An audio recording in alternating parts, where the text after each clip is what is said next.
Hi, everybody. Joe from Joe's Computer Museum. Can you all hear me? Check, check, mic check, check, mic check. So, kind of impromptu and very quick out of the nowhere live stream. Here, better light. That I just decided to do tonight to mystify a color classic. My buddy Javier Rivera, Adventures in Retro Computing here on YouTube. Go find him. Click on his thingamabobbers. Sent me his color classic and a couple of Mystic upgrade boards, a couple LC575 boards to try to do a Mystic upgrade on his Mac, his color classic. Now, it's not just an upgrade to the color classic. It's, hey Javier, how you doing, buddy? It's not just the upgrade to the Mystic. This color classic also has got a little bit of a glitch to it. Apparently, the video doesn't work. Turn it on and you get to know the video. So we need to take a look at that as well.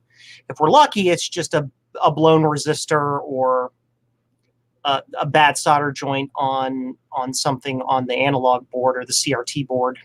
But whatever.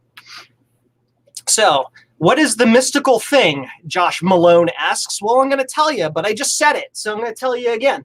The mystical thing is that right there. This is the LC575 board. It went into a Mac LC575.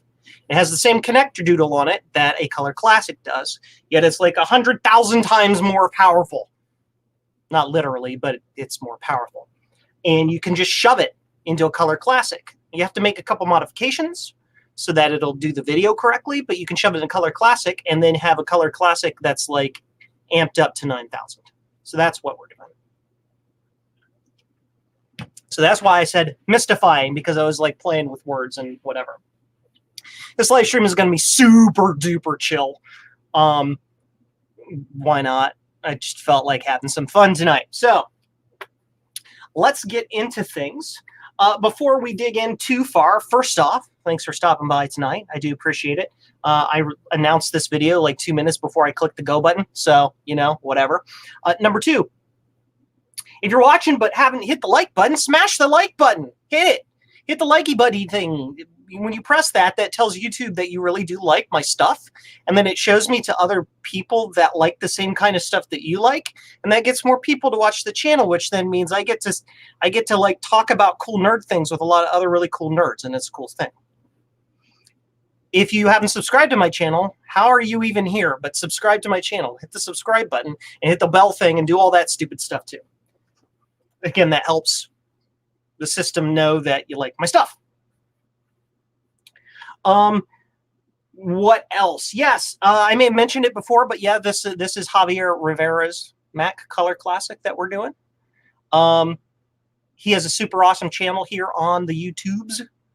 I believe his username is Havmaster, HAV space master.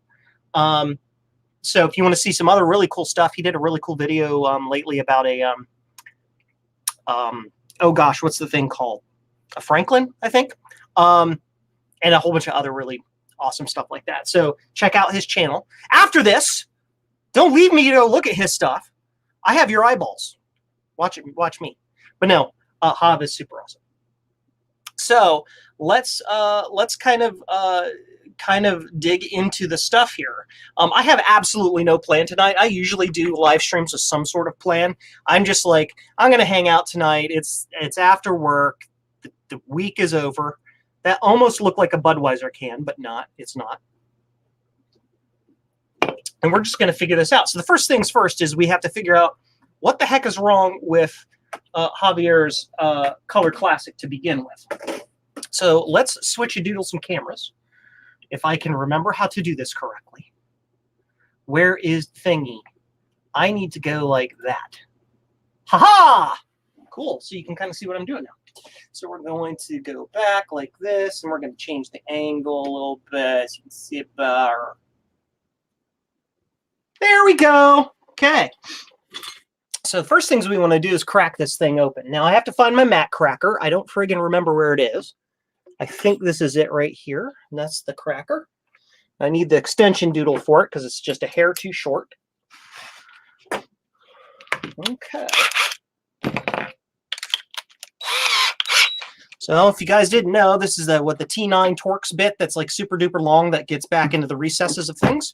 I'm not sure I actually need it for the Color Classic, but I'm going to use it anyway. And it doesn't really look like I need it for this because they're not super deep, but whatever. Okay. Low clutch, please, so we don't break plastic. Higher clutch, please. There we are. I need something to put my bits in. Where do we put the bits?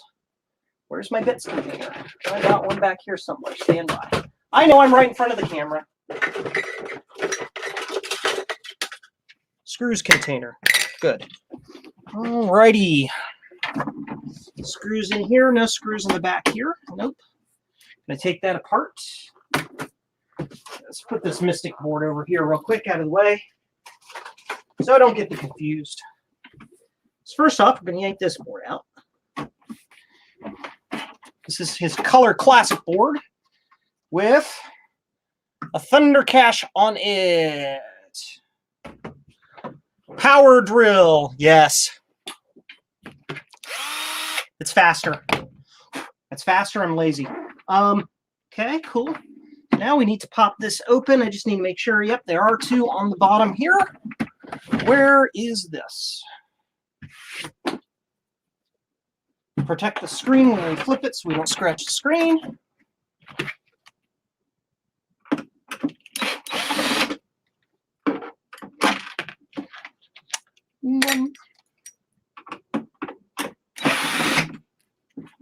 Two. Thunder, thunder, thunder cache. Oh! I love that. That is the best. I love that. I love that joke. Okay. Crack the lid on it. Those are my notes. Go over here, notes. Okay. So the lid is off. Let's take a look inside and make sure that there's nothing really super weird going on in this logic or this analog board. Quick visual inspection.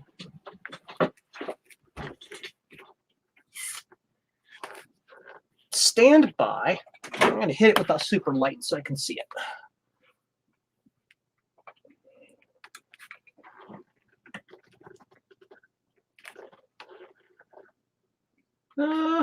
That one resistor back there that gets hot that's elevated off the board, it's like RF19. It's looking a little toasty. So that might be our culprit for video not working. Turn this way, you.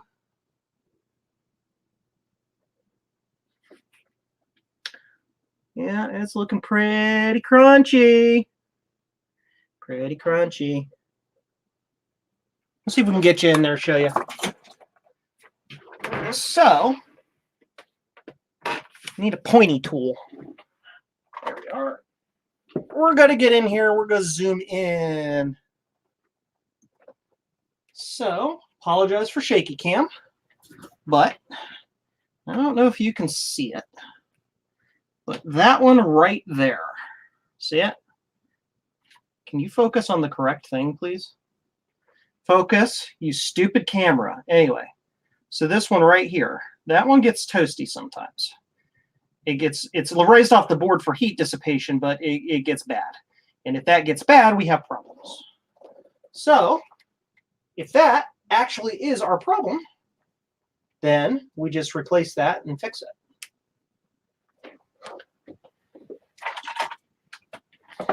Okay. I think that's really all that I see that's going on this board. So I'm taking it apart if I remember how. I don't remember how. I don't remember anything. I just kind of fly by the seat of my pants. Okay, let's see.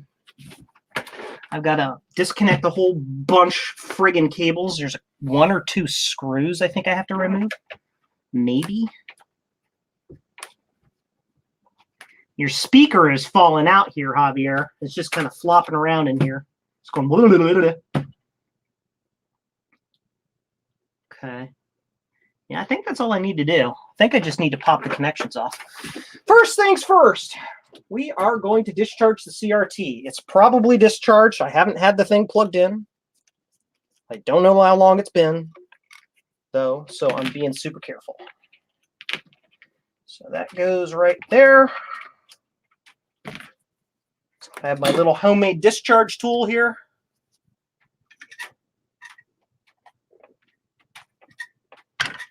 You can go under there. It's discharged. Okay.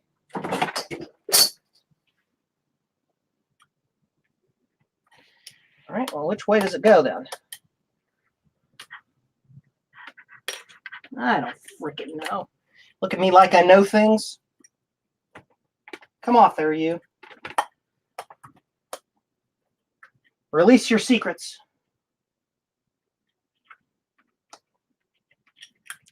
Because this way, it doesn't want to come off. You don't want to do the thing. It hates me, folks. It being grumpy.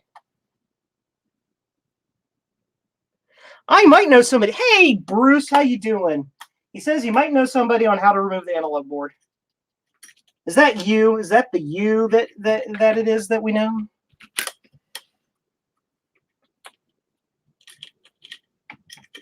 There we go.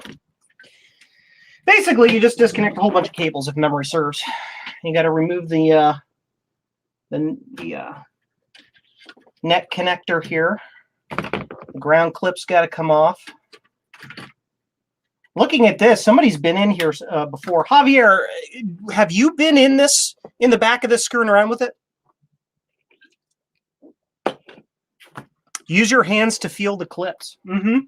Especially right after it's been on. Spicy. It comes off. This comes off. This comes off. Those are all disconnected, and I think it just slides right out, doesn't it? Yep, sure does. Yeah-huh. Yupper dupper. And then we've got this one connector right here for the speaker. That comes out, and I'm just going to take the speaker with it. All right. Let's get the chassis out of the way for a minute. Over here on the floor, where it's a tripping hazard.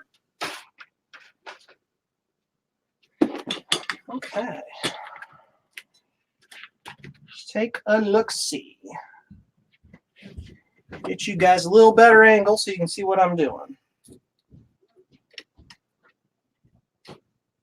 That work better for you? Is that a little better? Hope so. Okay, so let's see here. I think this has already been recapped. I'm pretty sure this has already been recapped. Because here's the telltale. Where's my pointy tool? So this is kind of your standard goo here and here that are normally on the board. This is what it is when it hasn't been. You can't see a gosh darn thing I'm pointing at. This is what it looks like when it's kind of a lighter colored color here when it hasn't really got a lot of heat. And it gets a little bit darker here when it's had more heat. But this here, this is like just hot glue. This is a different kind of glue right here that's around that capacitor. See how they're different? So I think this has been redone. And this cap looks perfectly brand new. So it looks like, at least it's been partially recapped. I mean, some of these caps haven't been done. And it's my understanding that you don't have to do all of them.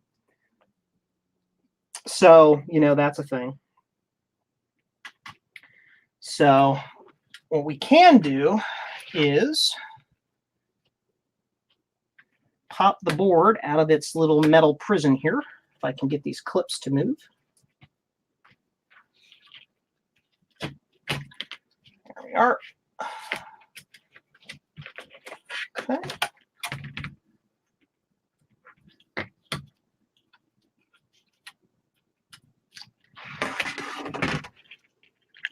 Disconnect that, set this over here, good. Now we can flip it over and see if the solder points have been retouched. Oh, yeah. Very much so. Yep, this big one, solder looks completely different. It also looks kind of bad. Okay. Some of the important ones haven't been done. Yeah, I agree. It's only been partially recapped. Question is, do I have the capacitors for it right now?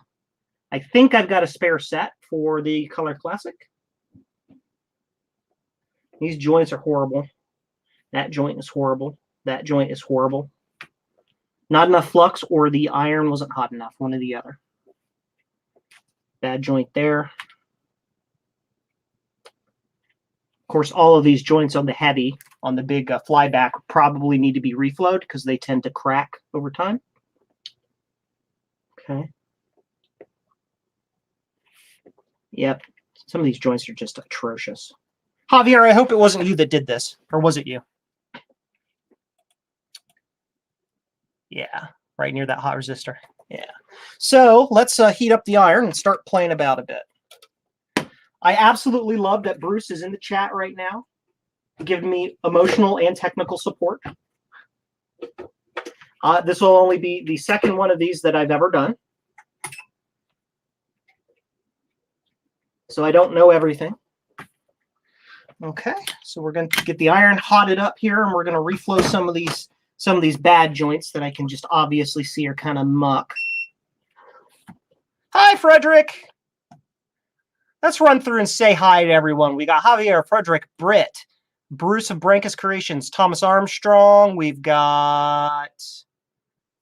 Oh, Javier, you were the one who did recap it. Okay, I'm sorry, man. Josh Malone, hi, dude. Get the batteries out. Jeff Bernard, hello. Peter Hirschberg, hello. Matt B. Britt's here. Craig Chamberlain, Jim Fullerton, Karsten Skirk. Skirk? I apologize if I mispronounced that. Hello from Denmark. Yes. So hello to everybody who is here. So let's reflow some of these obviously wonk connectors. I love you, Javier. You know I do. It's not personal.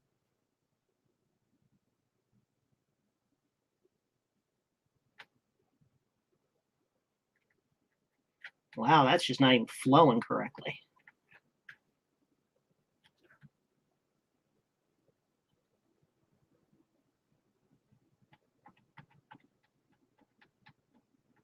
Wow, okay. I might have to turn on the machine. Clean out some of these joints. We'll see.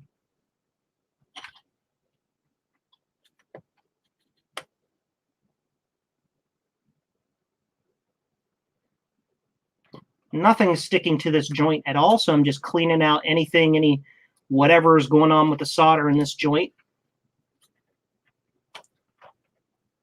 So we can put fresh, juicy solder on it.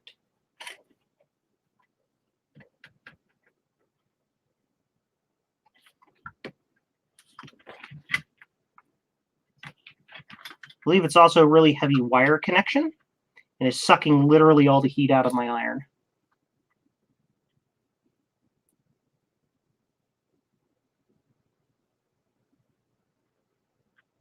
There we go.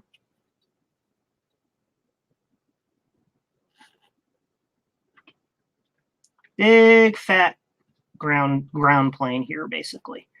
Lots of copper, sucks all the heat out of the iron. Here we go. Okay. What else do we need to look at? These two joints here. I swear my iron just doesn't do as well as it used to since I replaced the tip. Might crank the heat up a little bit.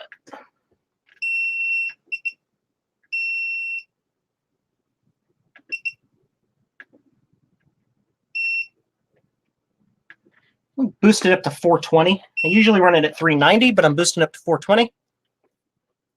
Yeah, I'm not trying to shame Javier about his soldering. Trust me. The only way you learn is by doing. And the first time you do something, you're going to make a mistake or whatever it is. If everybody was perfect the first time, we'd all be making $1 million a second. Where were those other ones? Yeah, I got a couple up here.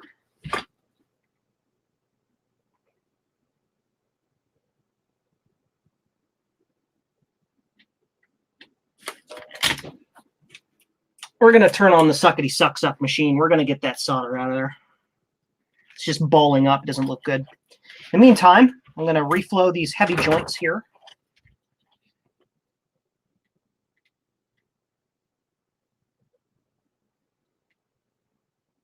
And these are the joints that are on the flyback transformer, and because it's heavy, the joints can crack. They don't look cracked to me, but then again, I'm not looking at them under the microscope, so can't really tell.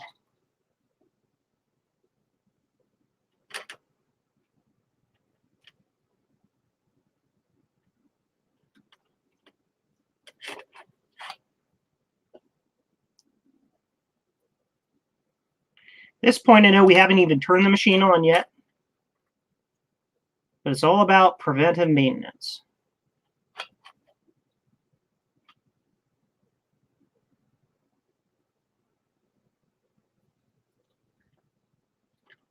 Fixing all the things that could obviously be a problem before we even get into it.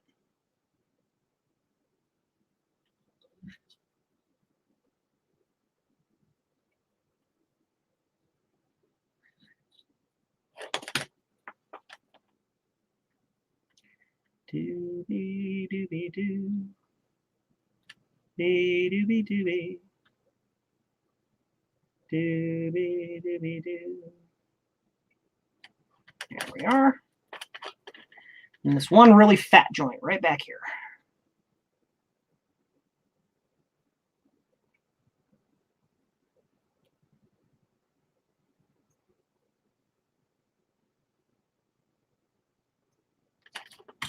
Okay. Cool. Where is my thingamabobber? I have a super duper thing. There it is. Come here, you. Come here. Is it hotted up yet? Not quite. Not quite there.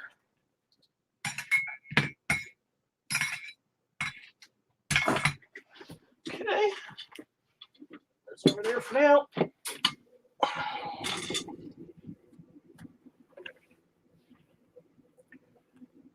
I love that solder spool. Thank you. I got this solder spool as a, I found it. What's the, how am I supposed to say this? Me, no word good today. There's a gentleman I watch who has a very few subscribers and very relative to a lot of YouTubers for whatever reason, but his content is awesome. It's called, his name is Sean, and he has his channel is called Classic Arcade Repairs. And he uses this exact same spool. And the moment I saw him use that spool, I'm like, I need that spool. So that is the spool that Joe needs. So let's get this stuff out of here, shall we?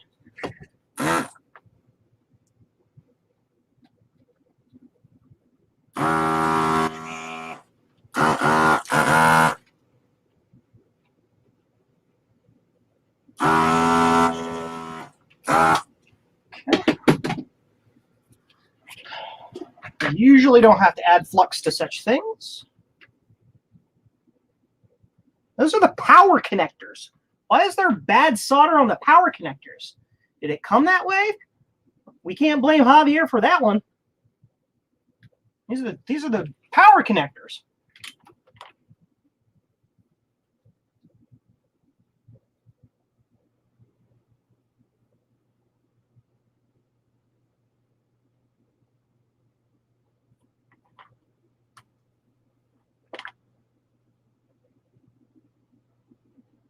You can do it. Melt the solder. Thank you.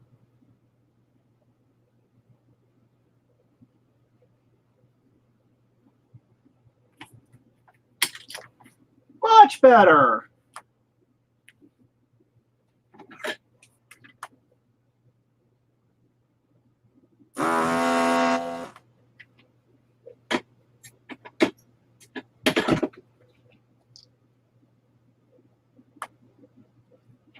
Using a little liquid flux or paste flux here to just help this adhere a little bit better and clean up the joint.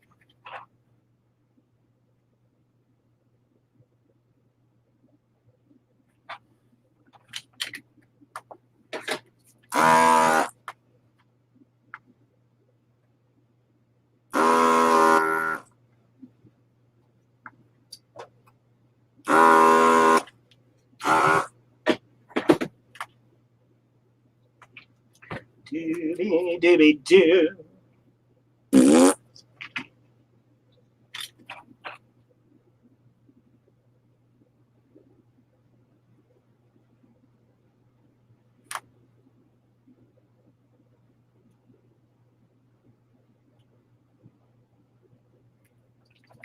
There we are.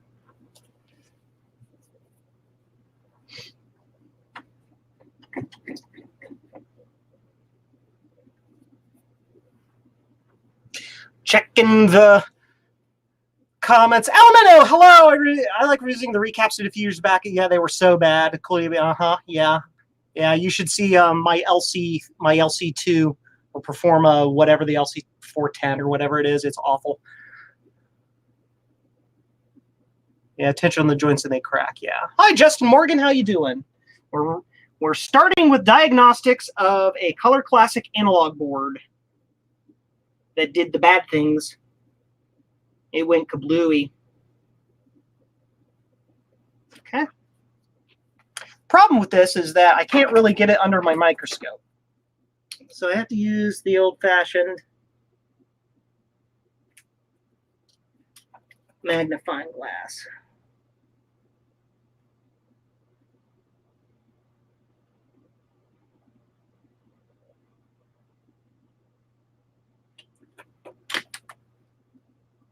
Yeah, those are much better.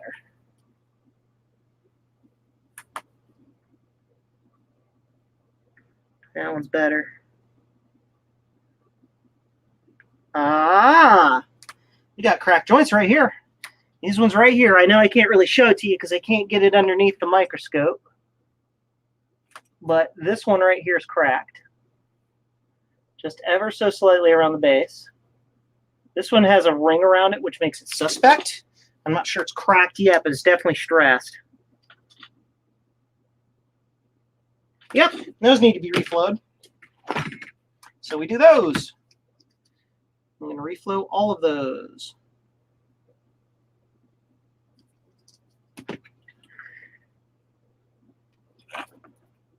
Let's see.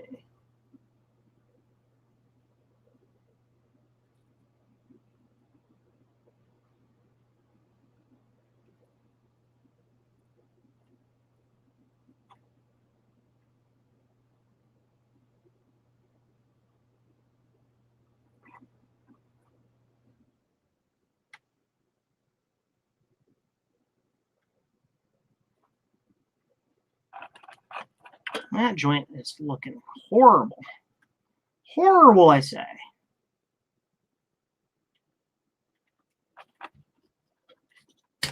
I'll solder on there to choke a donkey. I mean, it is true. I just added a whole bunch of it to it, but you know, whatever.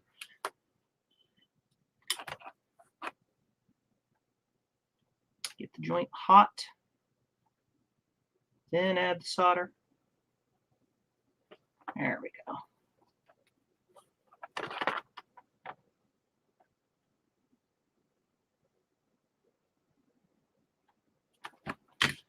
Check those now.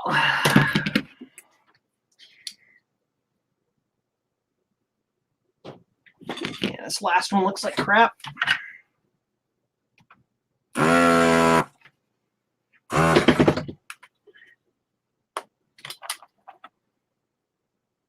Get the joint hot. Then add the solder.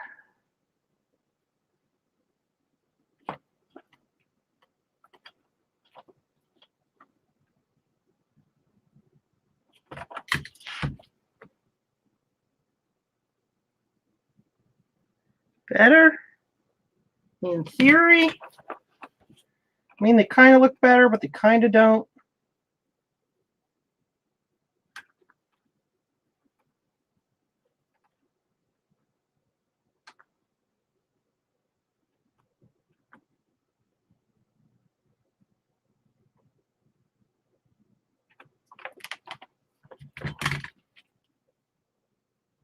I'm going to see if I can fit this under the scope. I'm not quite sure. Yeah, the symptom with this is no video. Not quite sure if I can get this under the scope. Stand by. If I can, then I'll show it to you. I'm going to have to like zoom way the heck out. Yeah, I can't really see it. It's too close.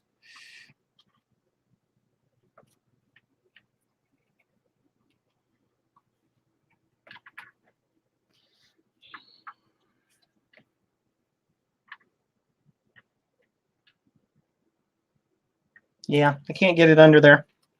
If I hang it off the edge of the bench, maybe I can.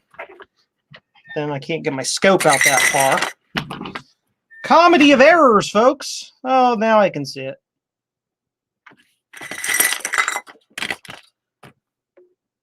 Hello, Edmonton, Alberta, John McGuigan. How are you? The CRT net glows, though. I don't know.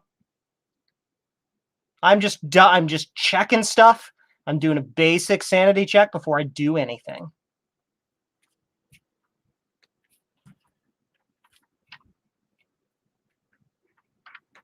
Sorry about the blurry vision. That's the best you can see. This joint right here, though, you can see is just, it is crap. Solder does not want to stick to that joint.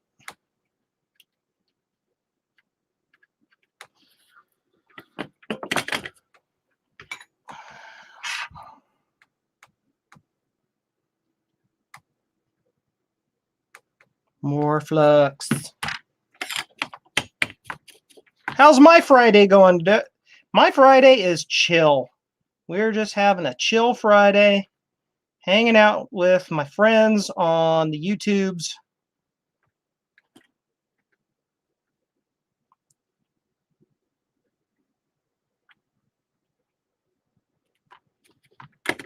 And that's what we're doing.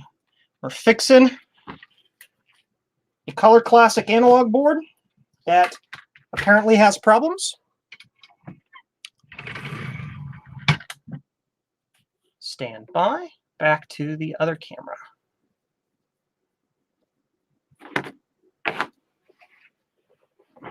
Looks like a mixed lead-free solder. It could be.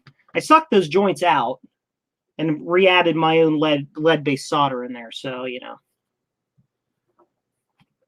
Yep, this cap is toast. I can see cap junk around it. So, oh yeah, gas rationing in BC. You guys have craziness going up there. Isn't there like a whole island up there that's flooded out and people can't get on and off it?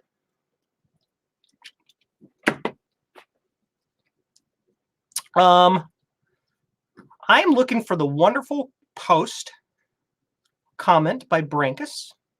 25600 UF that are lying down should be done, as well as a little fat 3300 right near that hot resistor. Yep. These two and that one right there. So here's the question. Do I have them? I think I do. Because last time I bought caps for Color Classic, I bought extra caps. So we're going to rummage through my bin and see if I have them. As you can see, I'd prepared absolutely not at all for this stream. No preparation at all. I just kind of jumped in and did it. Those are 47s, 47, 47. That was a 1000. Yeah, these are too small. 1000. I swear I had extras. I swear I did.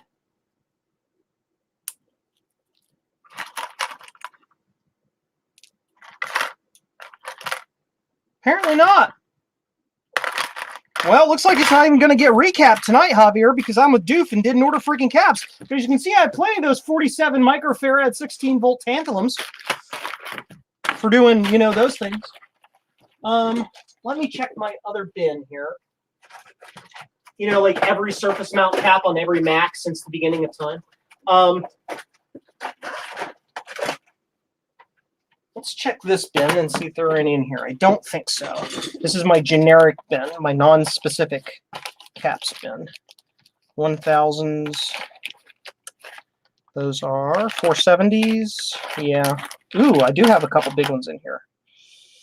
Those are 100s. Yeah, those are the big power caps. Nope. Nice. Awesome. Okay, stream's over. Bye. No, I'm kidding. New comments.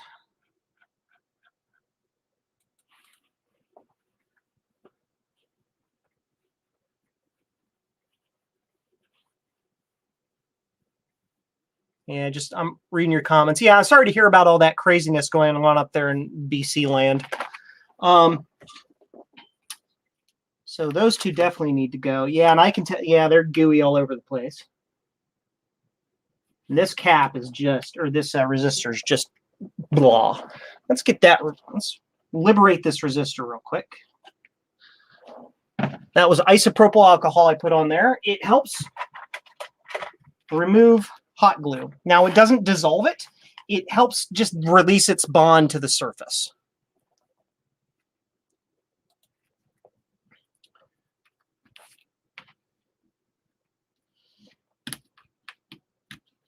It just splits right up and comes right off.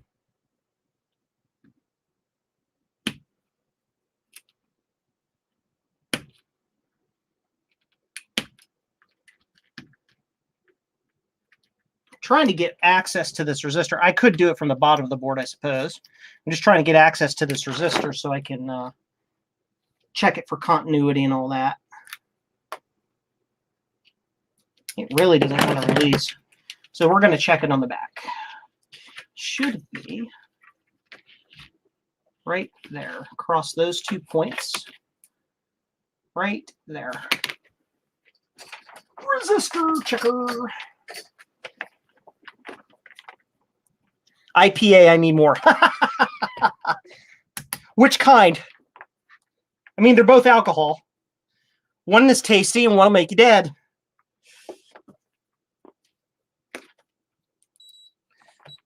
Ohms mode. Okay. 5 ohms.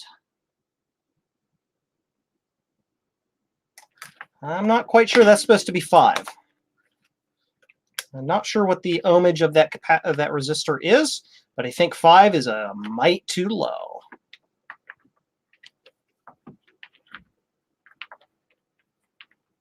Oh, come on. Serious, untangle. Do it, do it, do it. Thank you. Just fine. Go over here. Go, go. So let's look at the resistor code. I honestly don't know what it's supposed to be. Let's find out. Is the color code left? No. Sure isn't. Let's liberate this thing. I think it's supposed to be something like 12. 5 it just seems low to me from memory.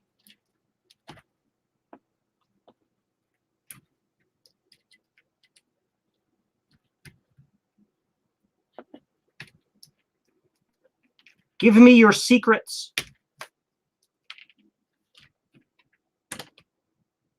It's like orange, white, black, black. But it's so charred, I can't really tell. Can't really see.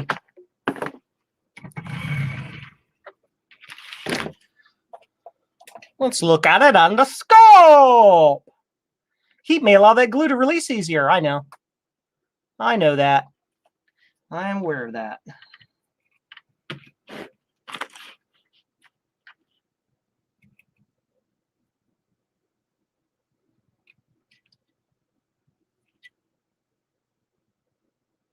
So it depends on which way you read this. So if we read it from this direction, that's what? 3, 9, brown. So that's orange, white, brown. So that'd be 390. So it's either 39 and no zero. So it's either 39, 390, or something like that. And then this is the probably the tolerance band. We'll see if I can clean it up and get a better look at it. Because if it's 5, 5 is wrong. Orange, white, char, char. Yep, that's about right. That is about right.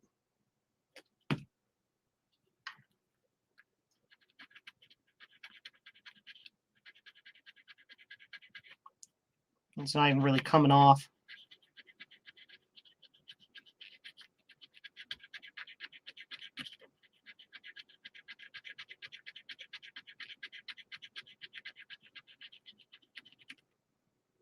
Looks like orange, white, brown, black. I don't think orange is a tolerance code, to be honest.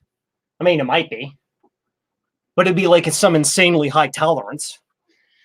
If we read it the other way, it's black, brown, white, orange, which would be 0. Like you wouldn't have a capacitor or a resistor start with a 0.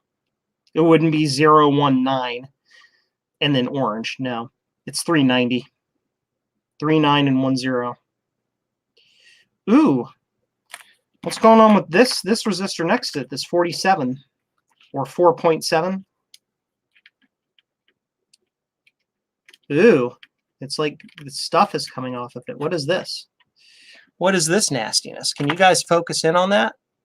Do you need me to focus in on it for you? Can you see it? There you go. Yeah, I mean, even this one is toast. Look at that. Well, that's definitely a problem, whatever that is. So that one's going to have to get replaced. Nice. It looks like a sausage. Yeah, and see, this resistor got destroyed by the one next to it through heat or capacitor juice, because these caps die. Okay. Well, let's liberate this this gunk. Stand by.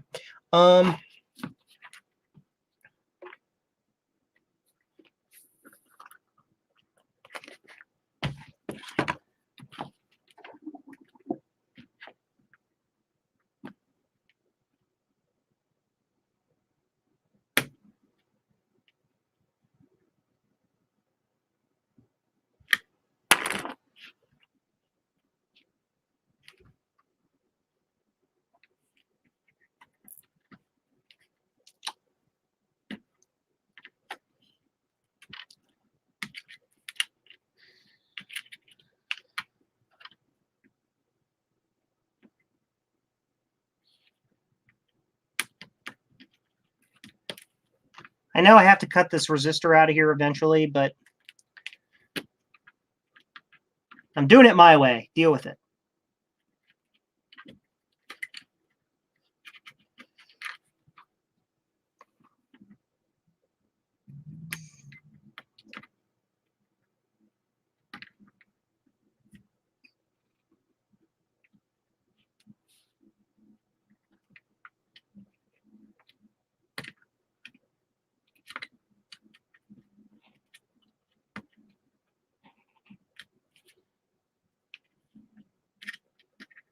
Yeah, see, that's all degraded up in there too. It's loose in the, it doesn't even have a solder connection. Look. Can I get you focused on this? Can you see that?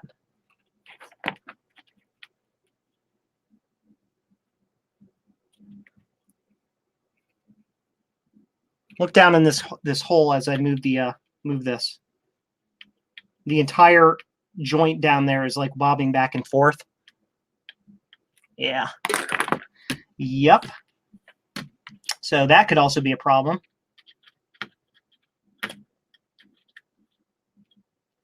So we're gonna have to replace that resistor. It's just, look at how loose that is in there. That should not be doing that.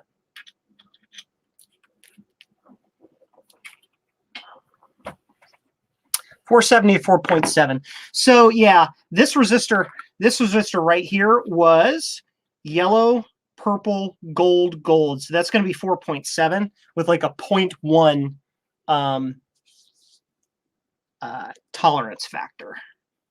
Really low tolerance. So I need to replace RF19 and RF11. I'm going to take notes because I need to order parts.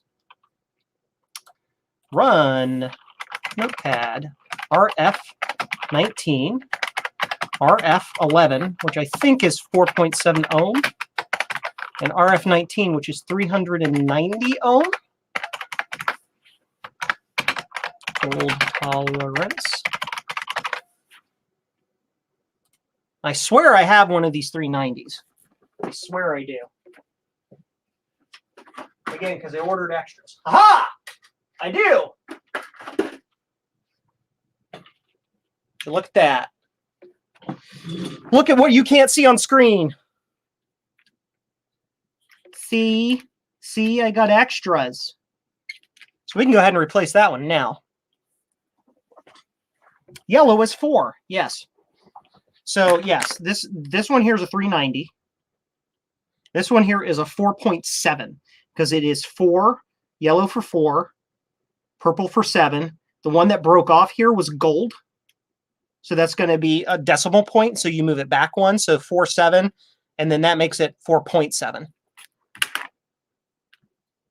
RF19 is definitely 4.7 half watt. Well, I don't have one of those. I don't have a half watt 4.7. So we're not going to be doing that one. Well, we will go ahead and replace this 390 while we're in here because I've got the part for it. Now let's switch back so you can see what I'm doing here.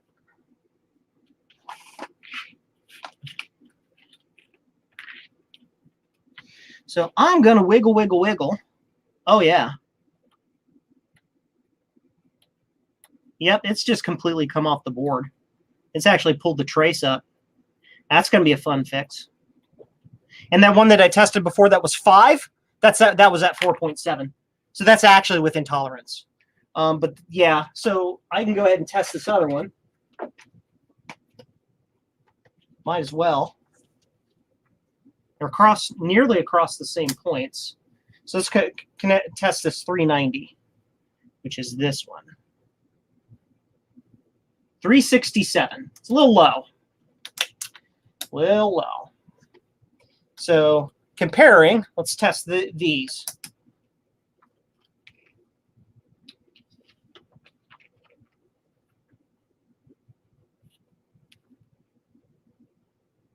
$388. Those are a little bit better. It's a little bit. Just a little bit. Yep.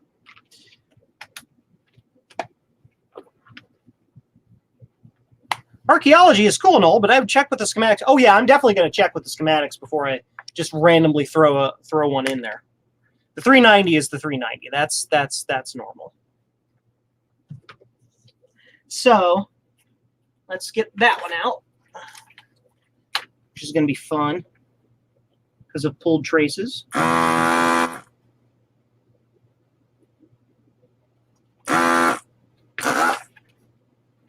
Which means we're going to have to run some sort of weird bodgy crap to get it, fix it. All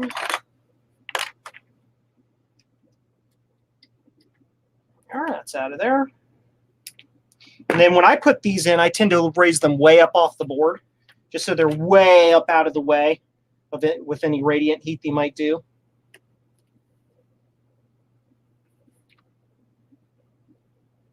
Okay.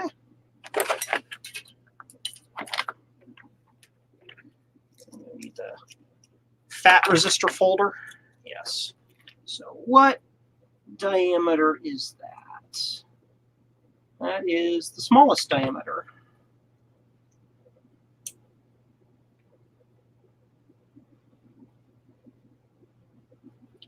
Big chunky resistor. Super chunk.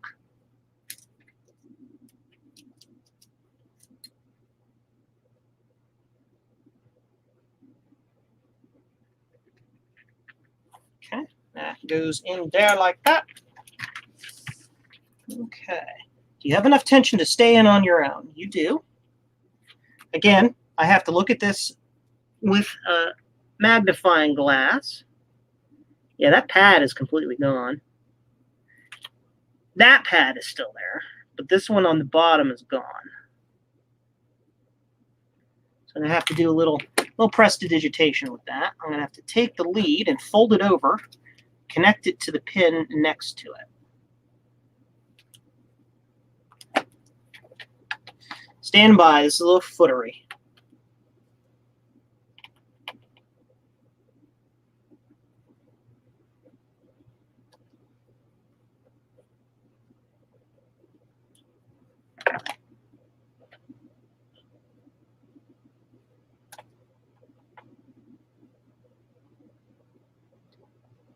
There. Check that on the front side of the board. The angle's okay.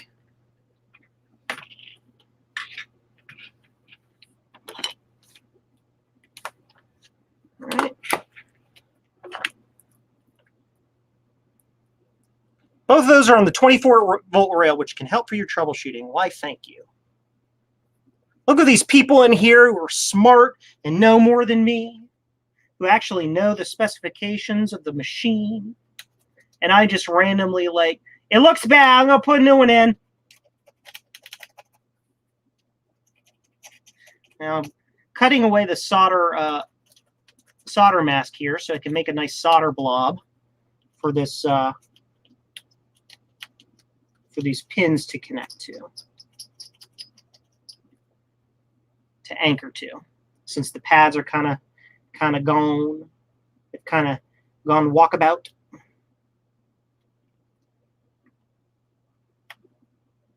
Okay. Flex. Again, I apologize, you can't really see this. I can't do this under the scope because it won't fit.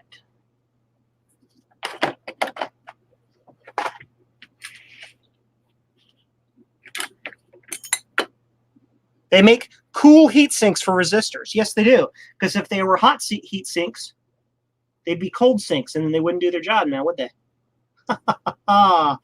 Bad joke. Really, really bad joke.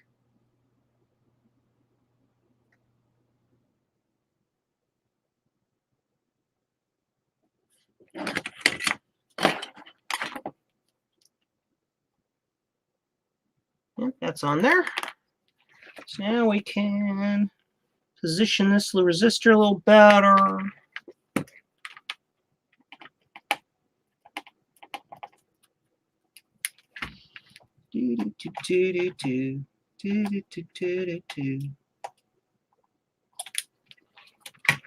Just trying to make it even. Just making it look even is what I'm doing.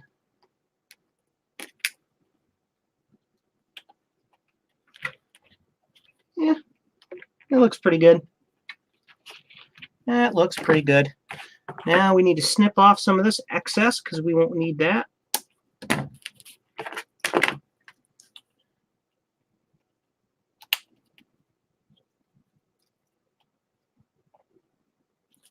And then we solder that together.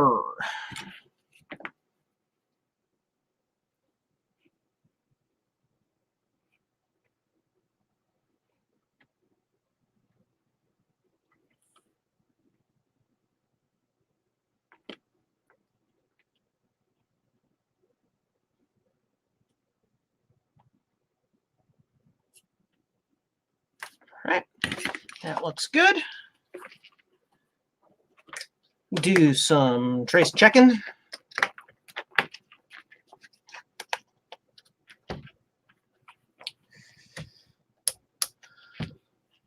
Go over here, you.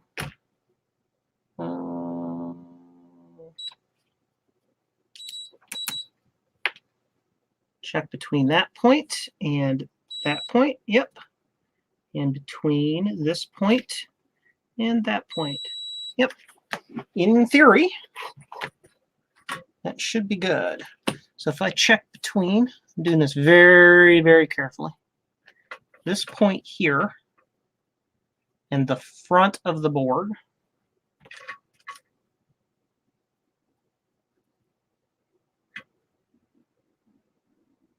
Wrong point.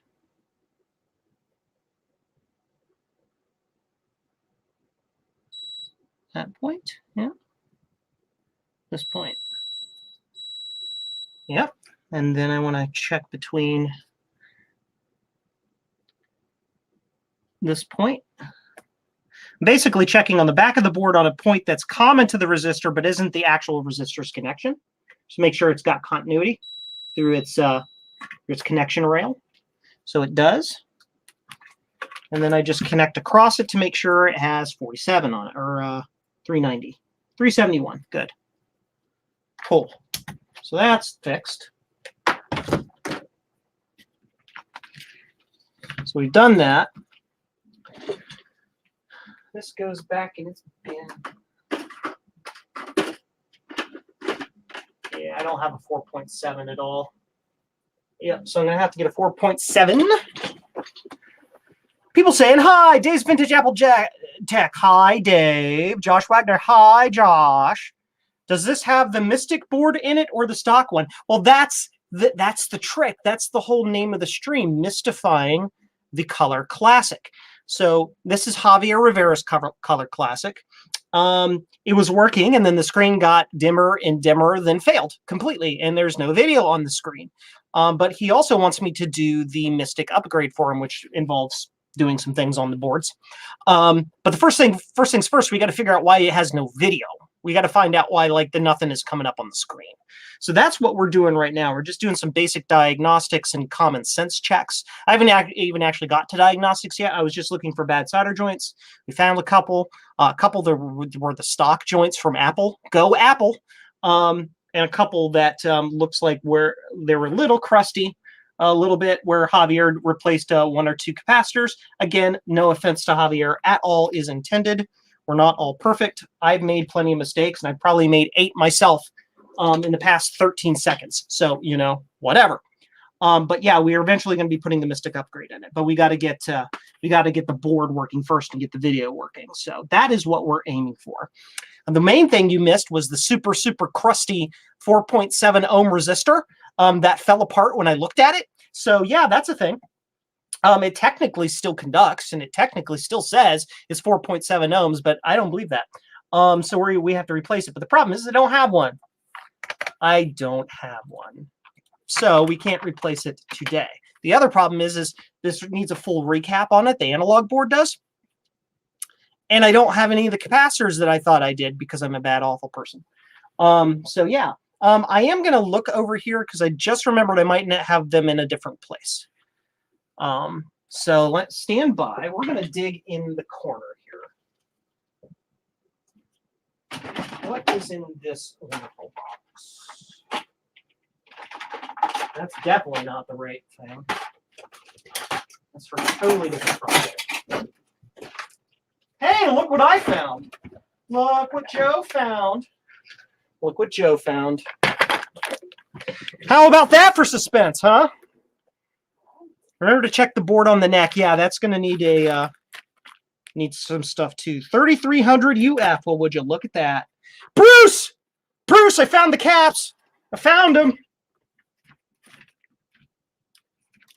So that's 330. Those are 56. Do I have those? What the? Okay, that's not what I need. 5600. 5600. 5600. Nope. Nope. Nope. Nope. Nope! I didn't find the caps. Oops. Never mind. Joe failed. I thought they were in here. I thought they were these right here. I was pretty sure they were. So this is the 3300 at 40. That replaces this one, doesn't it?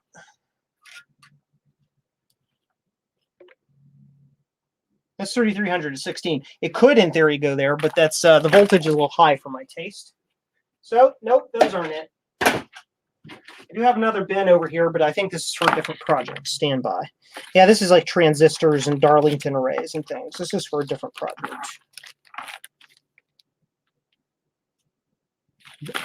A piezo tweeter, okay.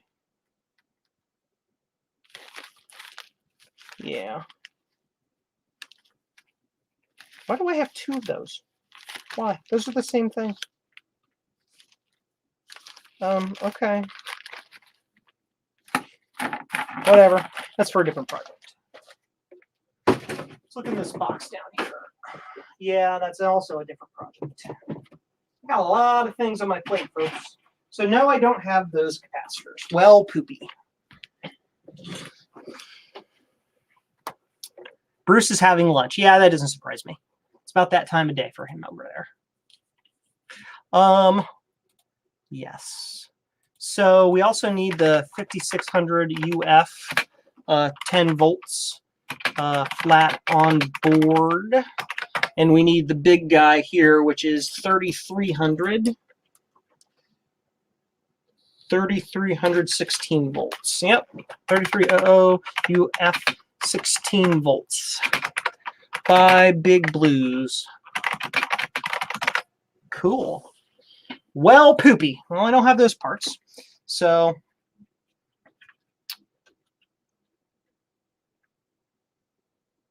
looking at the neck board here, I'm just kind of peering through. It looks okay to me.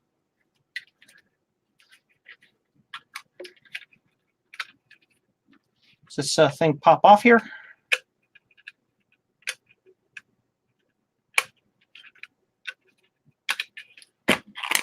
Kind of does. Sort of.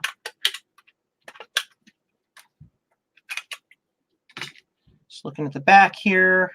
I mean, it doesn't really look anything broken, blown up, bad joints, anything like that.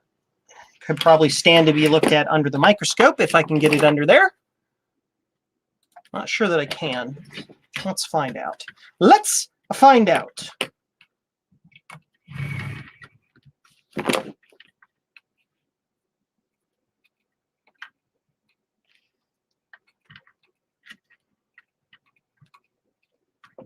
Okay.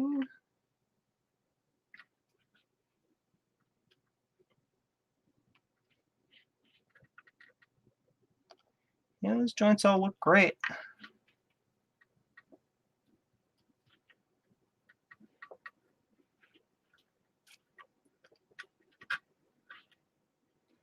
Yep, no bad joints. So that's fine.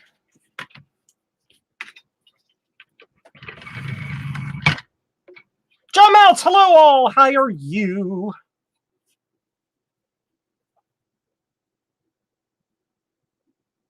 Jeremy! I made some progress on the Zenith 286. Yes, good job.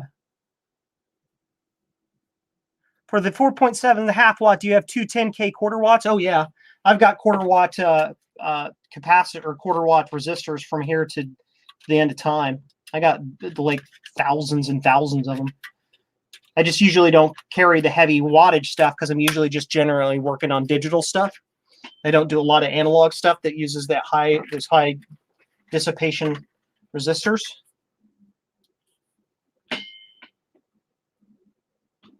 Yeah, and I can see the capacitor goo. Let's get back over that so we can see that. Scope cam. So let's get down on the board. There you go. That's delicious. You can see the goop on the board here. That's cap juice, baby. That's cap juice from this cap right here. The interrupt won't go off. Well, that is a very interesting problem. Interrupt won't go off. What would cause that? You got a bad chip that's holding interrupt. If it's a 286, interrupt's probably a low line, so something's probably holding it low. It shouldn't be holding it low because it's busted. Or there's a missing pull-up resistor somewhere. It's supposed to keep it hot, keep it up so it doesn't float around. That's a guess. Doobie doobie doo. So let's go ahead and I'm going to go ahead and get these capacitors. I keep calling them capacitors. What's wrong with me tonight? Get these, they are capacitors. Get these capacitors out of here. So I'm going to refill my alcohol bottle here because I'm running low.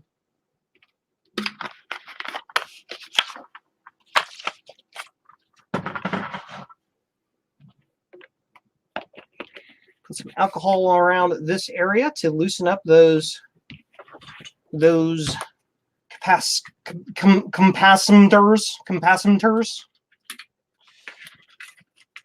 We're going to flip this over that way. Get this big honking one out, which is this one right here. So we know that's one of the ones that needs to be replaced.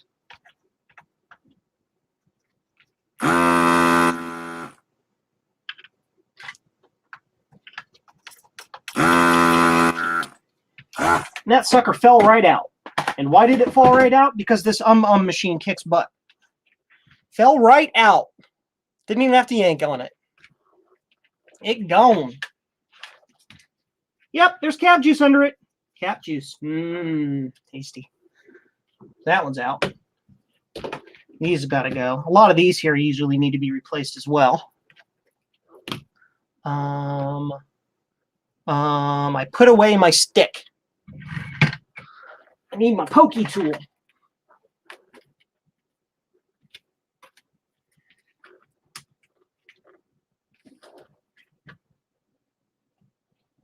Hold on. I just broke a capacitor loose. I sure did. Huh. Wow. Imagine that happening. So I had my finger on a capacitor and touched it, and it flew off.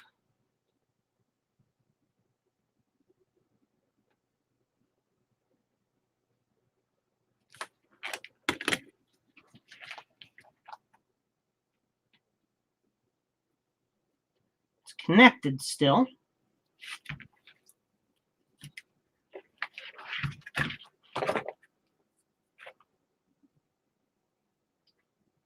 Yeah, it's still connected. Basically, I put a little pressure on one of the capacitors, and it pulled the trace off the board. Now, it didn't rip the trace out. It just disconnected it. It's just not fastened down to the board. Okay, nice. Excellent. Moving on. Note to self, don't do that crap anymore.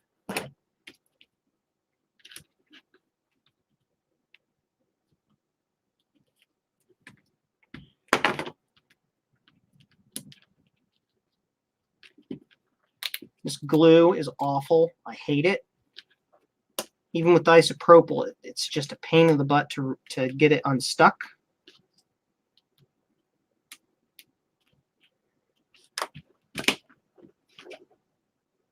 There we are. Now we got a glue glob between these two capacitors here.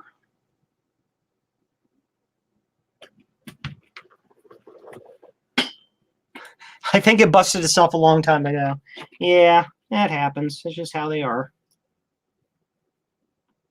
Let's see if I can cut through this with the knife. There we go. All right, let's see if we can get this out of here. That would be this one right here.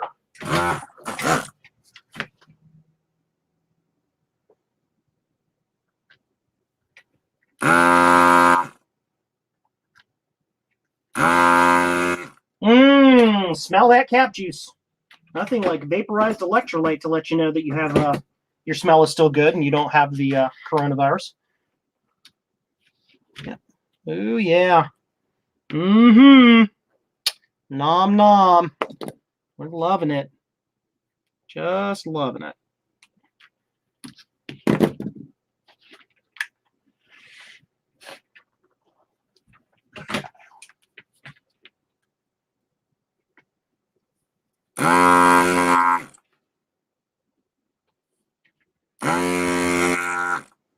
There we are. Oh, go in the hole. You can do it. So The lead, there we go. The lead was like literally completely buried in goop. Okay. So let's soak all that again. See if we can't get this goop off the board.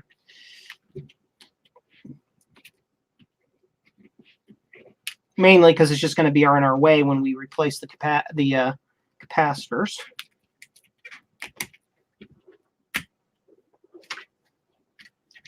Hot snot. There we are. Where'd it go? It's down here on the floor. You guys can't see me. Reefa cap test, yes. This one doesn't have reefas on it, surprisingly. Yeah, cap juice. Tasty, tasty cap juice. All over the place down in there. Yup. That one was replaced. Yeah. So I need to replace those. Do I have those documented? Stand by. Okay.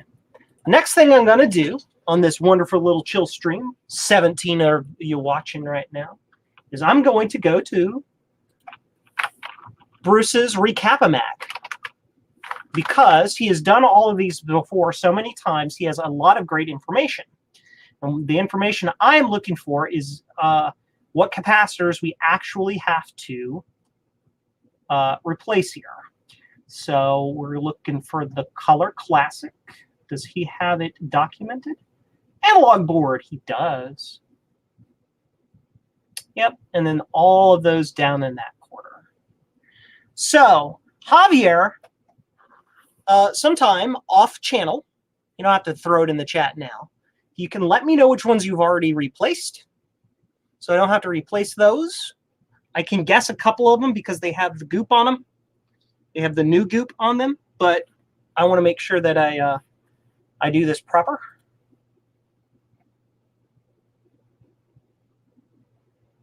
Scotchland!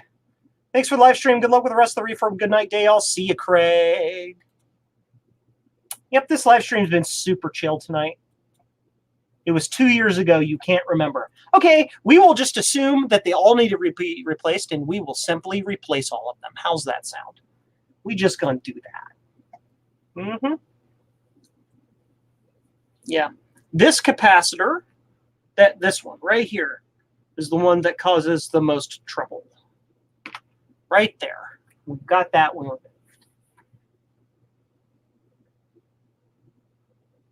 removed. Yep. So we're just going to replace all of those. In the meantime, I'm going to put this to the side because I need to order parts and then wait 47,000 days for the parts to get here because United States Postal Service. Haha! That's my medication reminder that I don't need to worry about because I already took my meds. I did that ahead of time. So we're going to set the analog board to the side. We are going to look at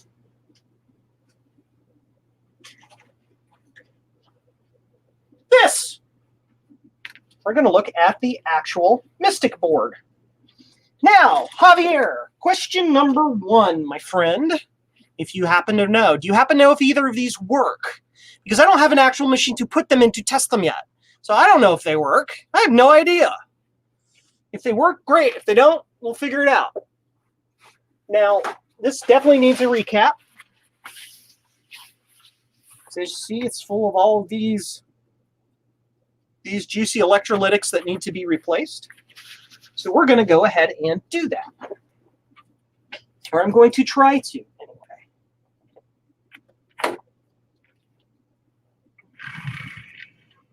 So let's get focused on the board here. Yep. Where's my little metal shields? Little heat shieldy thingies.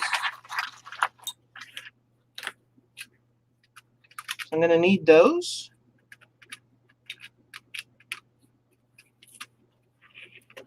Yep. And I am melting the solder.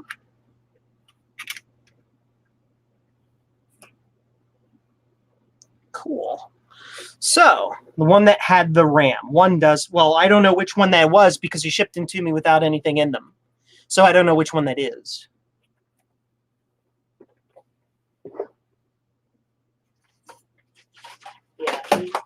Yeah,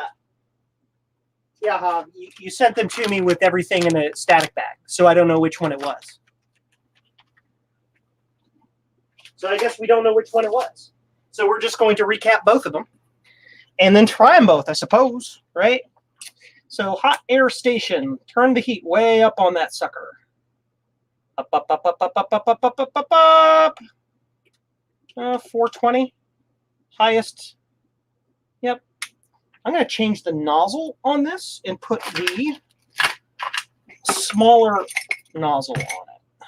Last time I did this, I don't think it put out enough heat.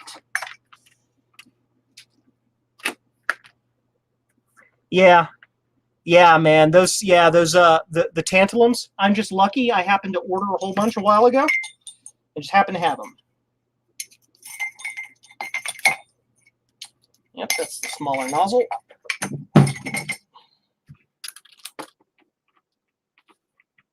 There we are.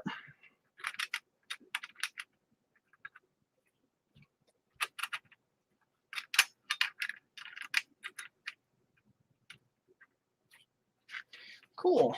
Turn that on.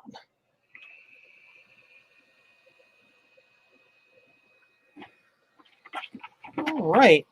I need my tweezers. Hello, tweezers. There we are. Probably want to turn this. You guys can't see what I'm doing. I'm the worst host ever. ScoCam.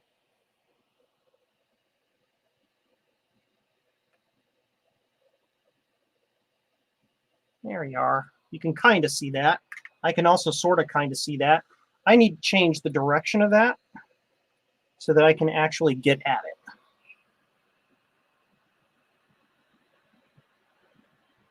There we are. Okay.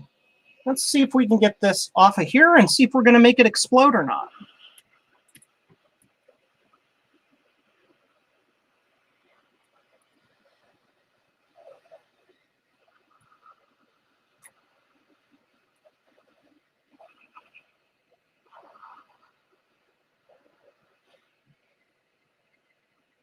Melt, solder, melt. You can do it. There it goes. Sweet, that's one. It did not explode.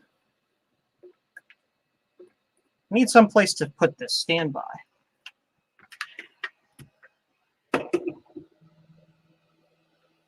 Where am I going to put this? I need a place to put this.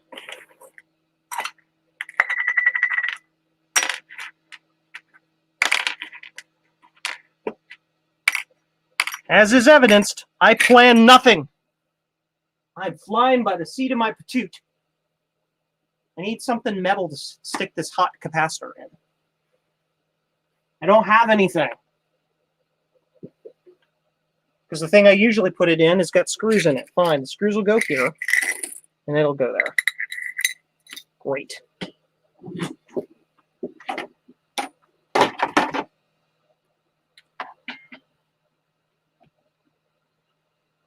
Cool. Cap juice. Cap juice, cap juice. Super duper cap juice.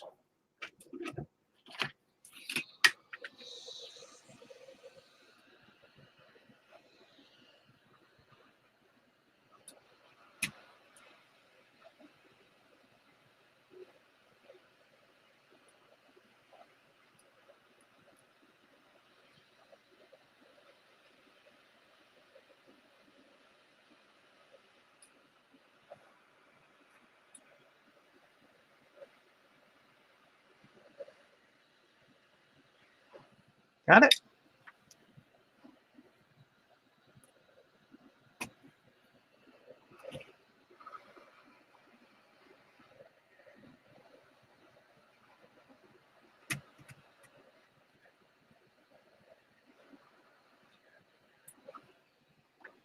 Got it? Okay. What's next? Who's next? This one over here. Just repositioning my blast shield standby.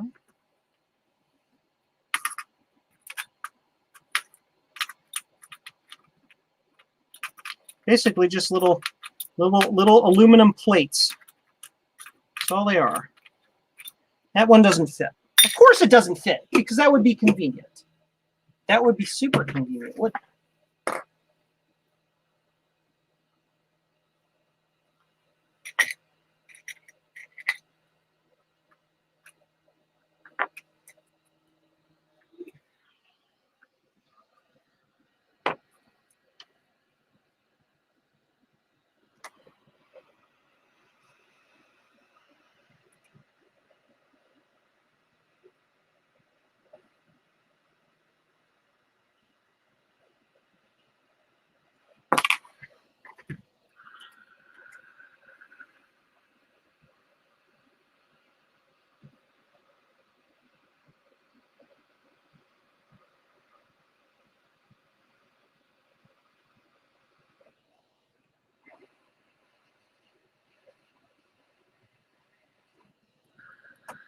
That cap looks like it's about to pop.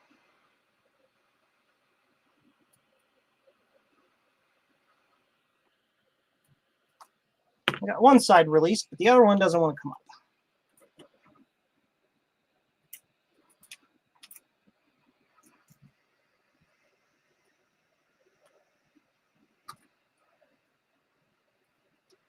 There we are.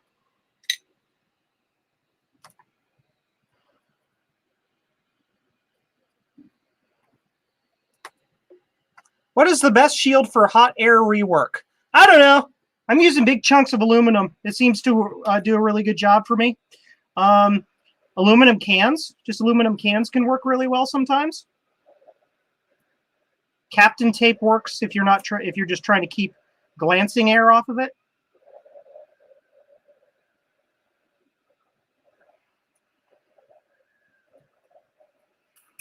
Ah, it went pop. You guys didn't hear it, but it went pop. It exploded doodled. There we are. That one's off there.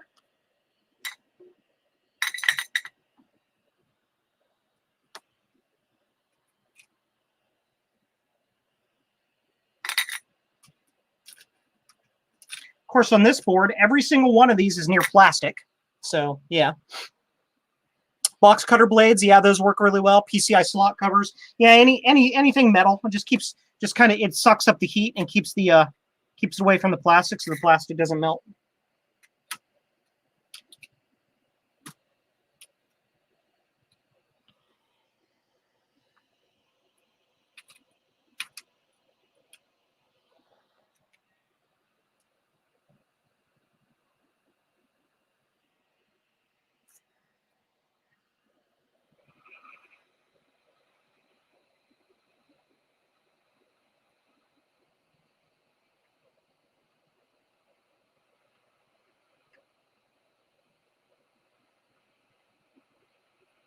Haha! That capacitor fell right off. I'm going to have to do something about that, aren't I? That's an easy fix, though.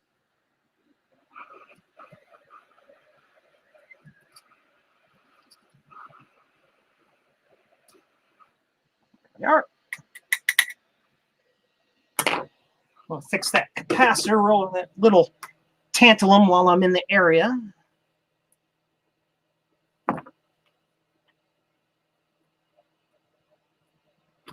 You got fixed to this chip here.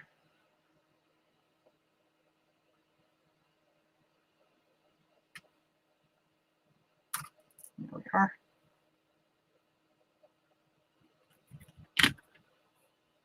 Oh, here it is. A little solder blob we got to take care of here real quick.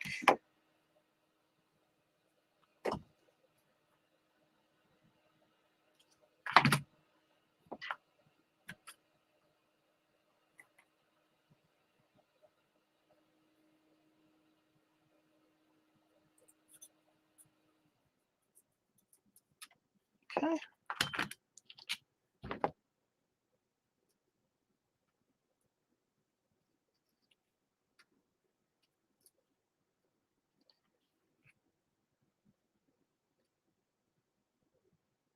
I believe it went this direction.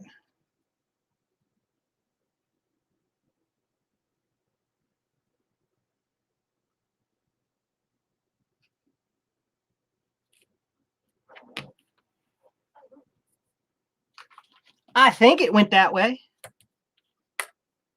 I'm pretty sure it did, because the dash goes towards the plus.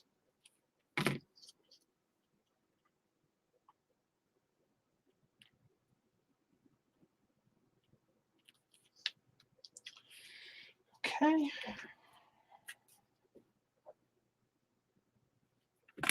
Some solder on my iron here.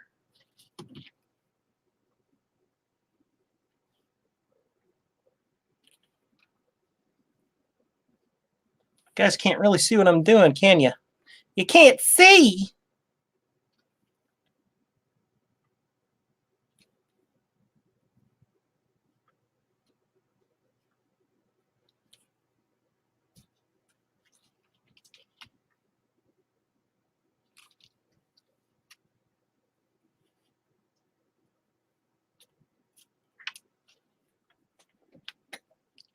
Kind of a weird angle to work at here. There we are. That's back on there. Good. Nothing better than clean pads. I know, isn't it? Isn't it so cathartic to see a nasty pad and just go whoop and it's clean again? You're like, yes, yes, queen, slay. Yeah. So let's do this one up here. Got a couple of them up here. Now, if my memory serves, all of these are literally 47 microfarad, 16 volt. They are all exactly the same. Every single one of them is the same, no different. Stand by. I'm going to be creating a small jig to make this a little bit easier for me.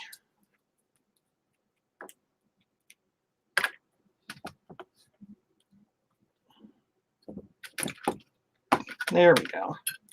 Tired of these kind of flopping around, so I made a little jig.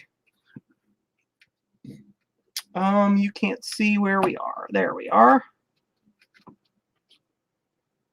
Cool. Hi there.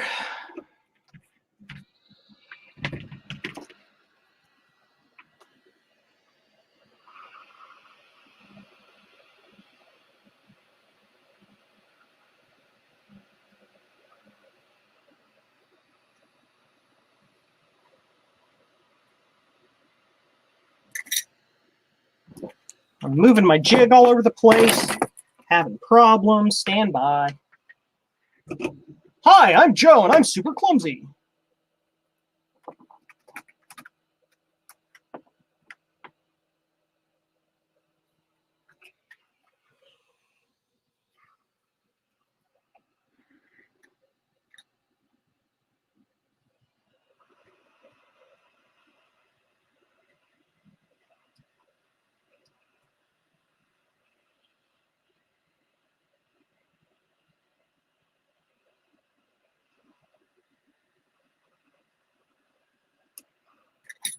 There. All right, I want to rearrange things a little bit. Stavros, hello, man. How are you? Adam McGee, how are you?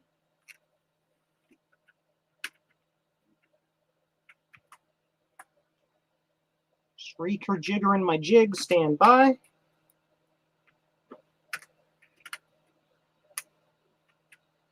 Trying to anyway. Need to turn that slightly. There we are.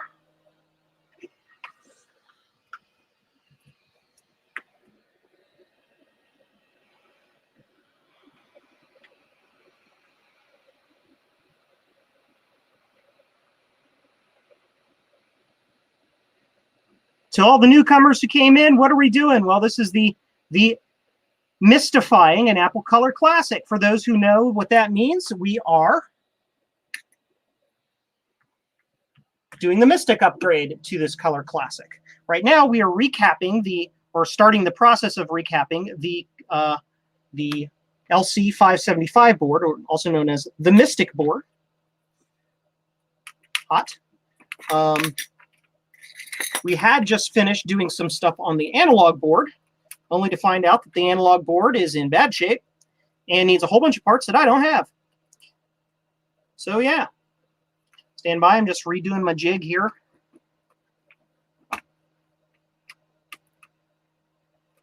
This one's going to be a little tough. Can probably do that.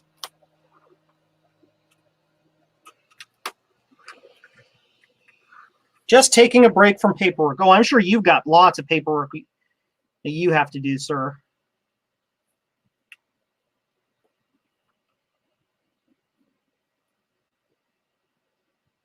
Cool. So.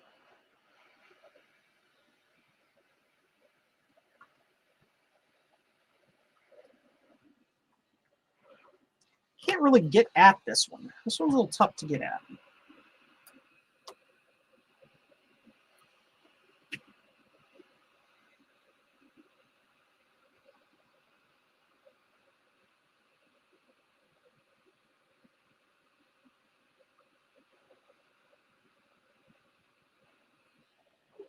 Okay.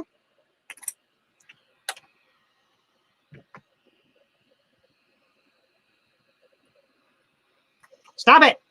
Stop moving my jig. Stop it, you stupid cable. Stop doing bad things. I hate you.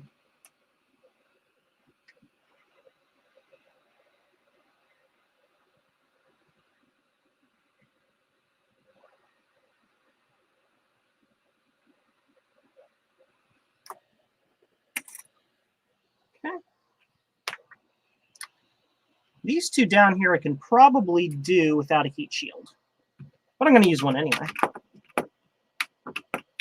Because this is not my board. This is Javier's board.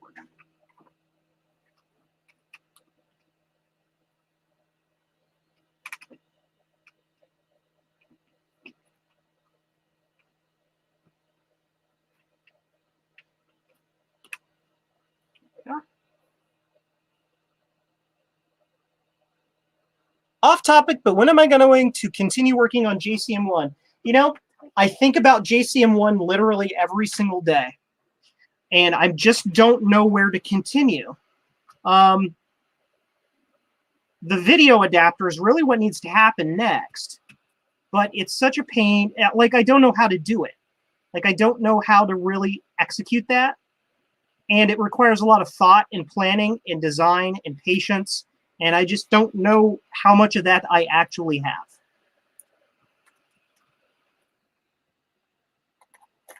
The video adapter is really what's left. Come off there. You can do it. Come off the end of my thingy. Do it. Do it. There we go.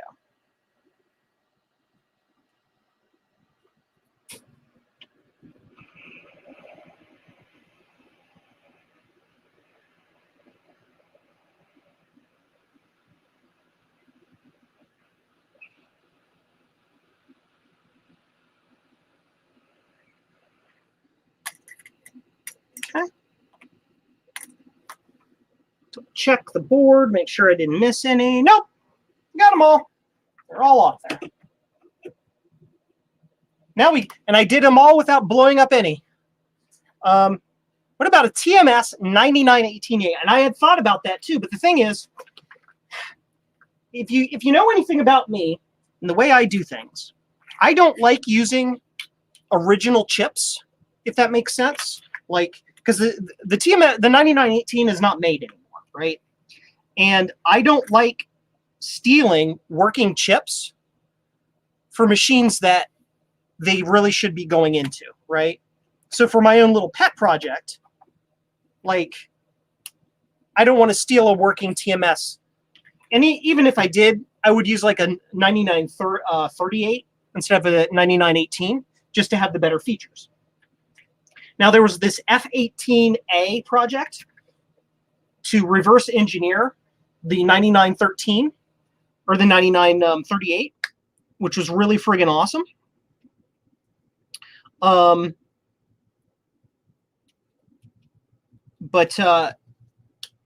he hasn't. The guy who was doing it hasn't made any new ones in a while that I know of. So.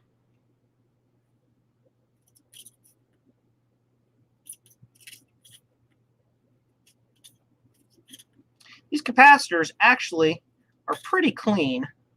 The pads, it doesn't look too super nasty, too super juicy, anything like that. So that's good.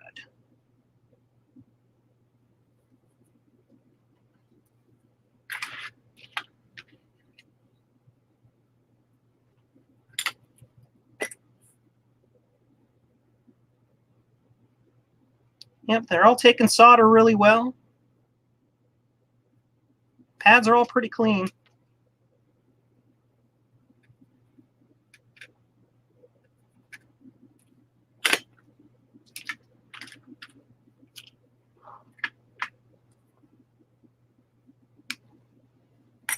An IT8888F for a new project. I can't find a new one anywhere for a project that I'd like to get done. I think the F18 is not going anywhere. Yeah, see, that's the problem.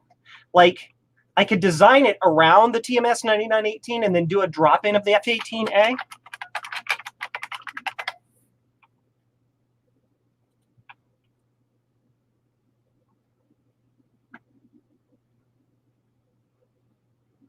Like,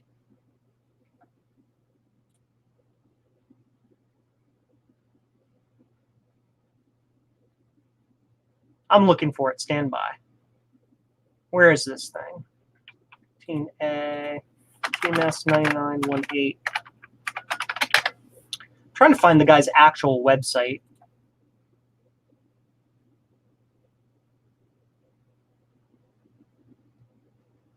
Apparently, you can just download the Altium files. You can download the layout and all that stuff and just make your own if you wanted to. Codehackcreate.com. There you are. March 29, 2020.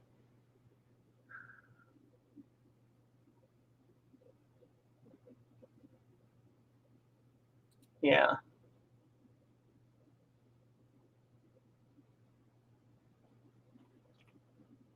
Yeah, just not a lot. It's very slow development on that. It is what it is.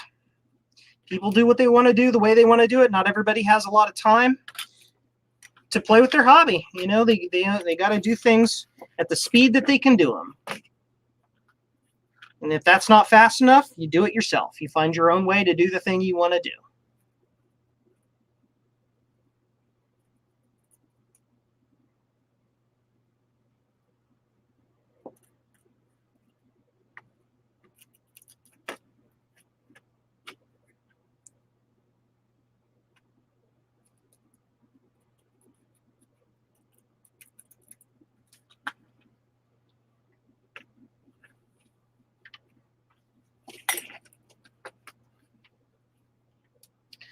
Okay, we're cleaning pads off.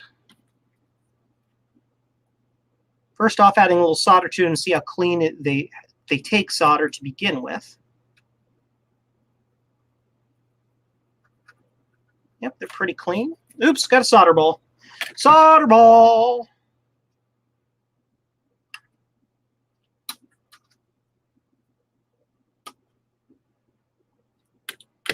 Where is it? Did it fly under the board there? Nope. Then we're cleaning all the gunk off the pads. They're nice and clean.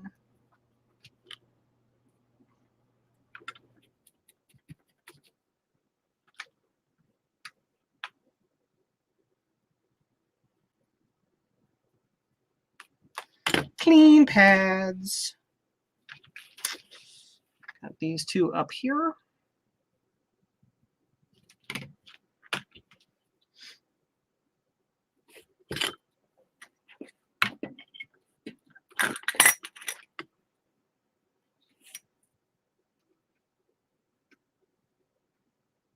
It was really good. I have a feeling of either of the boards, Javier, if you're still there, this one here is probably the one that's in better shape. Because, I mean, it doesn't even look to me like the caps really leaked at all. So the two that were working, this is probably, that of the two, the one that was working and one that wasn't, this is probably the one that was, if I had to guess. It is so freaking clean. I mean, just look at these pads. Like, there's been no electrolyte leakage. No crustiness. Ow, that's hot. Professor! Lava! Hot!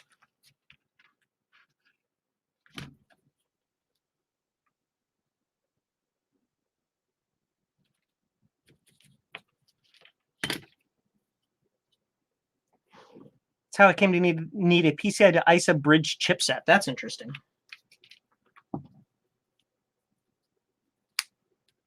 Tell us in the chat more about that project. I would love to do that. Love to hear about that. I'm learning to solder and to desolder. Yes.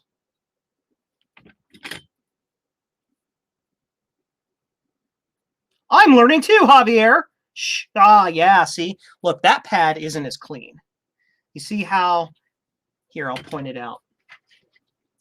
See how in this upper right corner here, it didn't take solder? Right there? It's kind of crusty around the edge here. That means that pad's really dirty. These capacitors were probably a little bit leaky. So we fixed that by adding a little flux. Just not too much, just a little bit. A little bit more solder. And we just run that back and forth until it's nice and clean and it covers the whole pad. There you go. And that is a clean pad.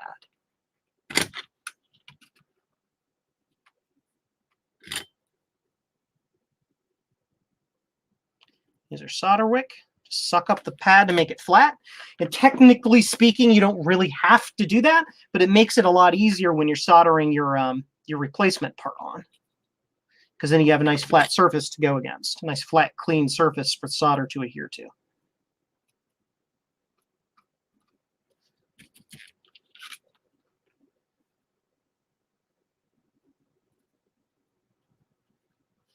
There we are.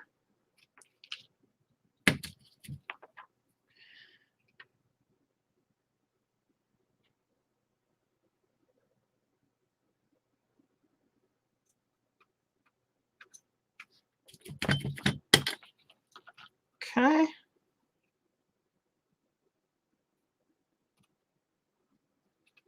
we are. Clean pads. Yay! You're trying to create a native floppy controller card for a modern Windows 10 computer in the same vein principle as the old. I do not want a USB solution because I'm weird that way. Hey! Weird is good. Different is good.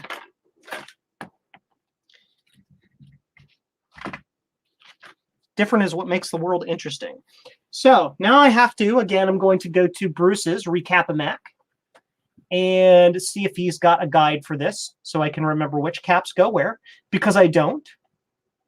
LC575. They're all 47s, with the exception of the two in the upper left corner, which are 10 or 100s. So the question is, do I have any 100s? I don't know. I think I do. I almost pulled that entire thing off the wall. That would have been nice. And I mean the opposite of that.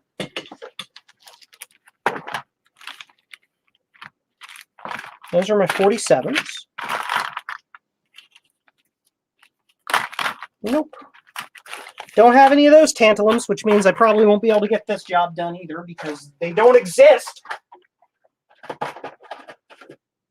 Because nothing exists right now. There are no parts anywhere, ever.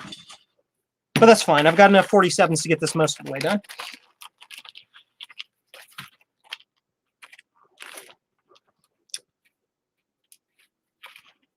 So the question is this the right size 47? First off, are they even the same value? Yeah, see, these ones are smaller. These are bigger. Will that fit on there? Yeah, it'll fit on there. I can use that one. So where's the plus? Right there? Yep, that's the plus. That will go right there. Cool. I have a few of these larger ones I'll use first just to get them out of the way. They're just physically a larger package. Put down some flux. Put down the capacitor. Make sure it's in the proper orientation.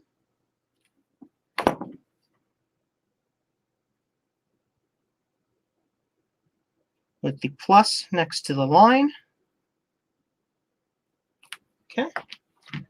Because we have flux, we can carry the solder to the joint on the iron.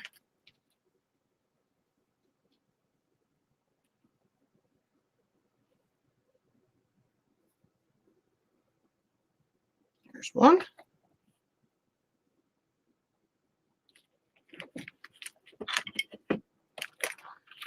This angle is going to be a little weird.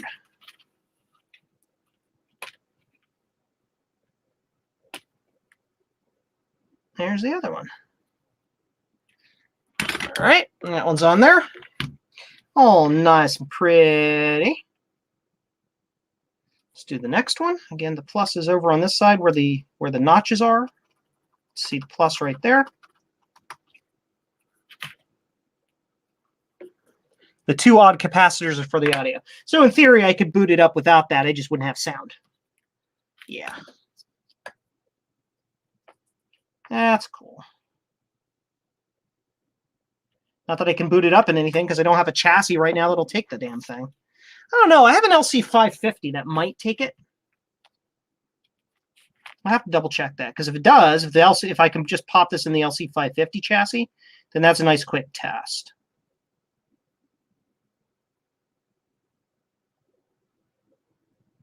It must be aligned. It must be perfect.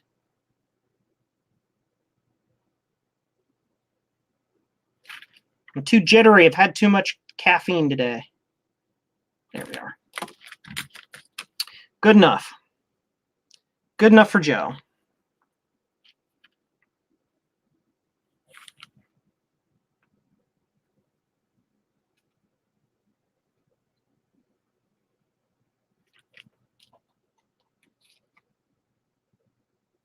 Turn it around.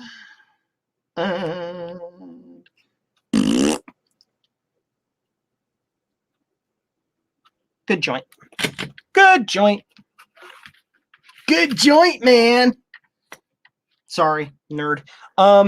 Coffee is good. Coffee is the elixir of the gods.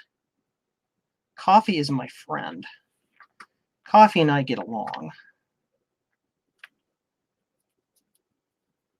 Though I've been drinking Coca-Cola.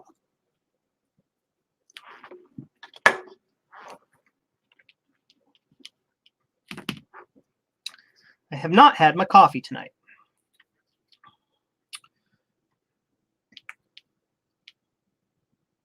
Plus is on the right on this one, so the line has to go to the right. Like that. That pressed flush against the board. Get this goop off the end of my tweezers because it's bothering me. Little fuzzies.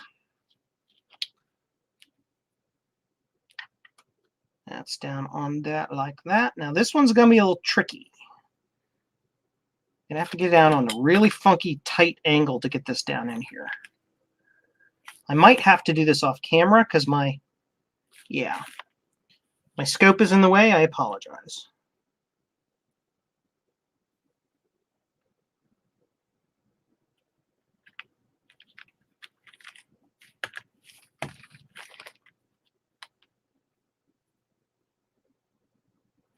Should be good. Yep, good joint. Now this one will be relatively easy.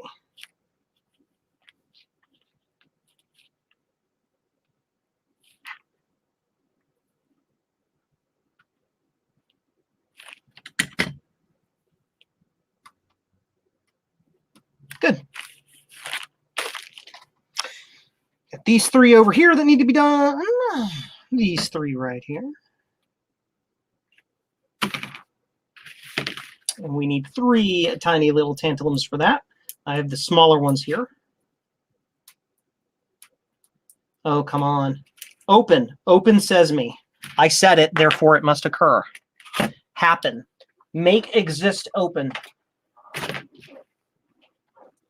Instant human. Just add coffee. Diet Dr. Pepper. Yeah, Diet Dr. Pepper is good too. Super good.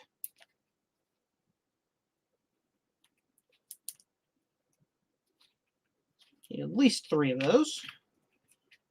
Release the shmoo. Okay.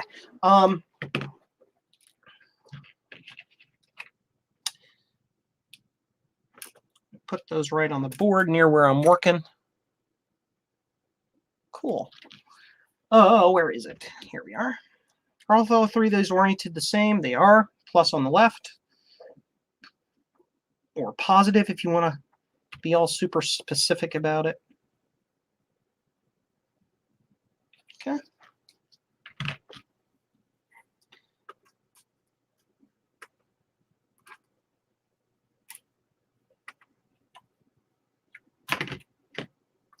Use my angled tweezers for this, so I can get over this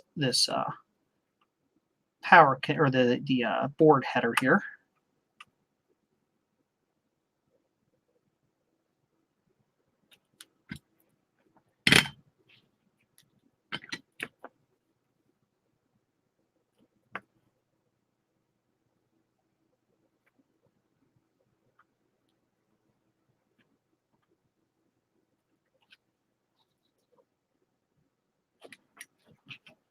Okay.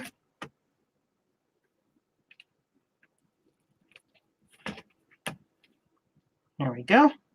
I know I took that out of view again because I had to clear my, because the angle, I have to move it to clear my the microscope.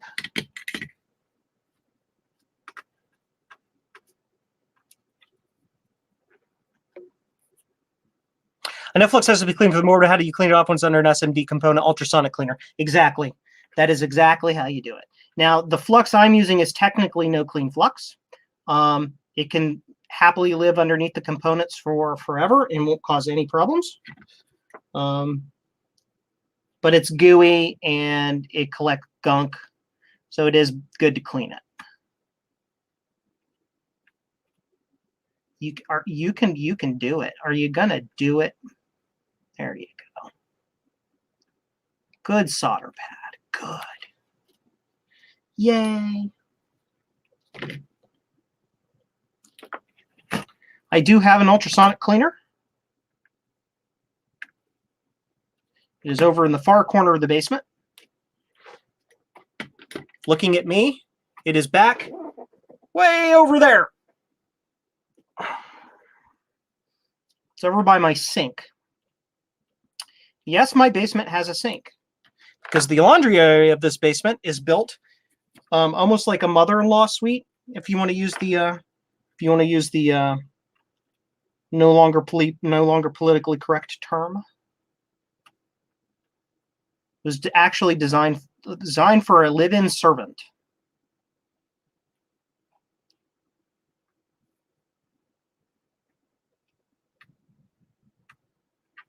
Apparently, there's not enough solder in my iron.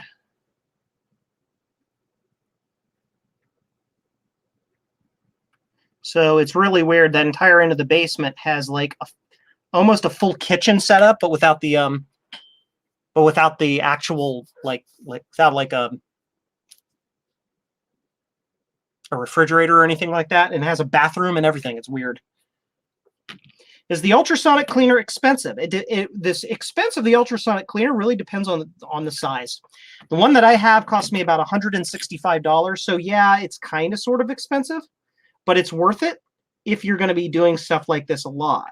If you're not going to be doing stuff like this a lot, don't really worry about it. If you get good flux, like this flux that I'm using right here, the Amtech NC555 V2-TF or 559 V2TF, it is a no clean flux.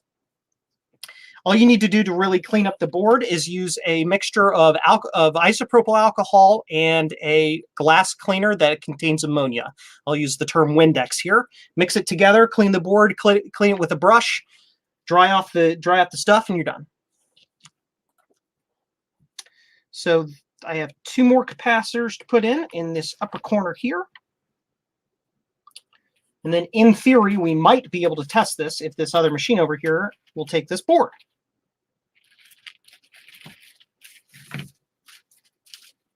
We shall see.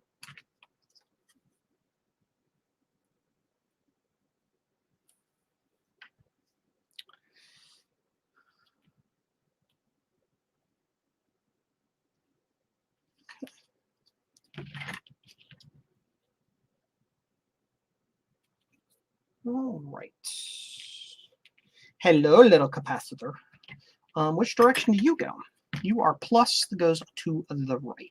Okay. So you go this way. Like that.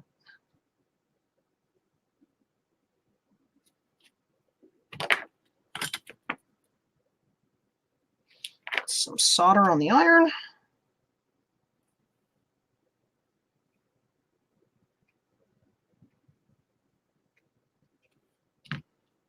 A little more solder on the iron, do the other side.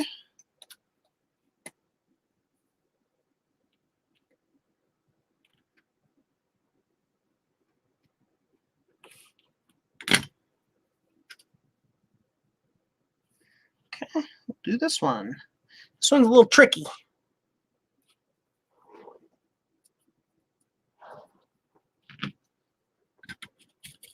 The Crest ultrasonic cleaners of a big enough size to hold a main logic board, not a cell phone, are almost 2K.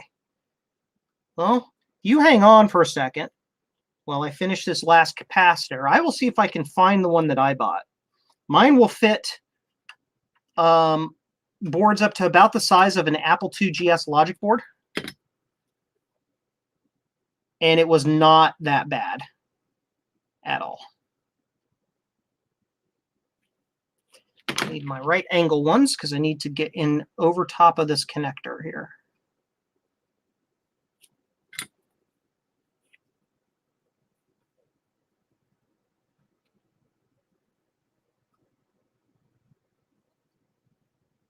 Okay. And the other one.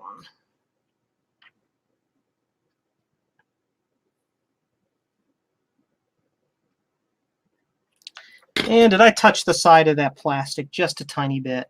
I did. Not a big deal.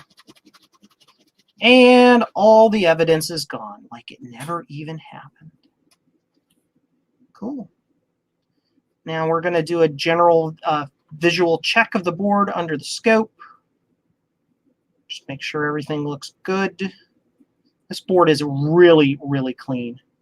Super incredibly clean.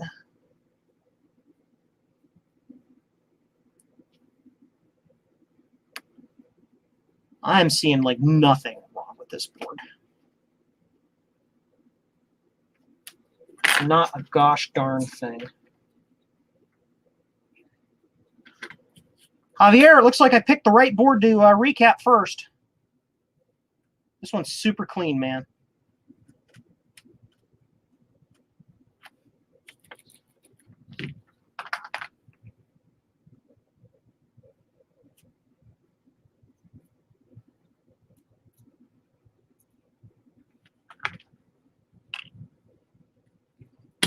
Those two have capacitors on them, C2 and C5. Yeah, I missed 2. Look at that. I got 2 more to put on there. No worries.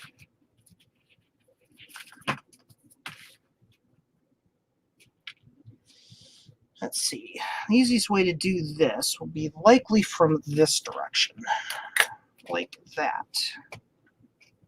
Yes. Yes.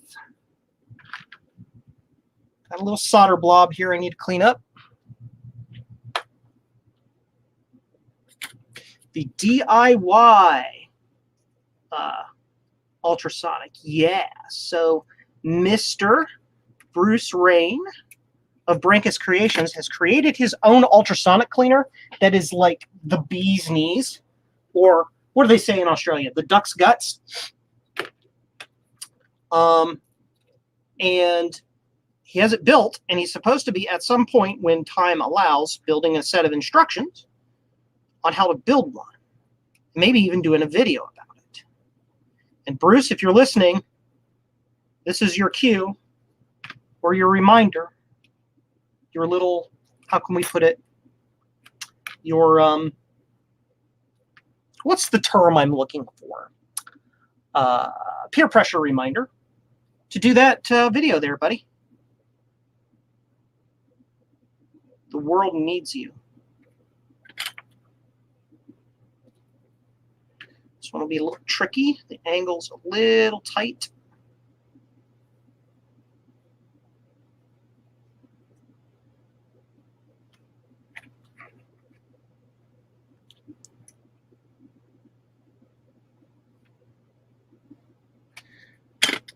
I did not get a solder blob here on this.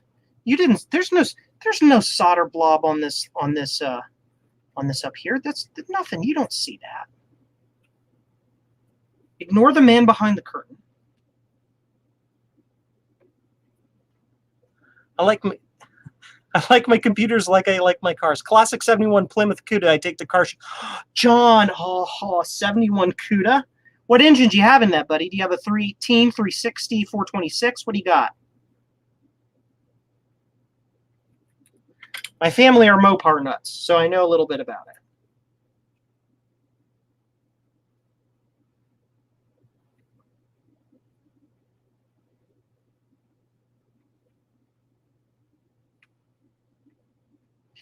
Need more solder.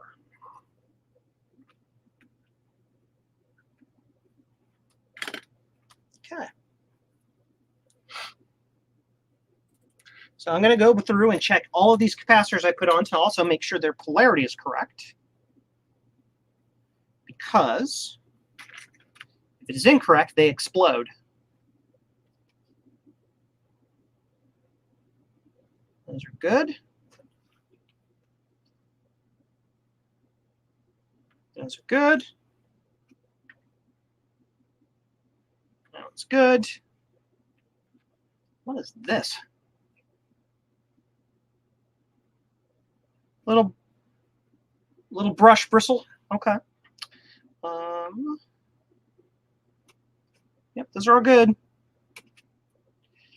right, we're going to continue our little visual inspection.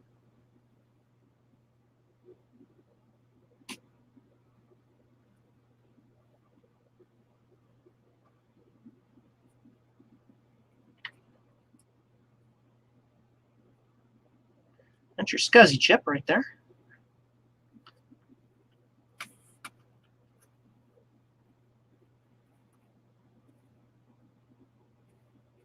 Man, this board is just insanely clean. It looks brand new. Cool. Awesome. So that board is done. Well, mostly. I still have a couple capacitors put on it. But those are for the sound and shouldn't affect anything at all. We need to do 2x100 UF 6.3 volt tantalum for Mystic board.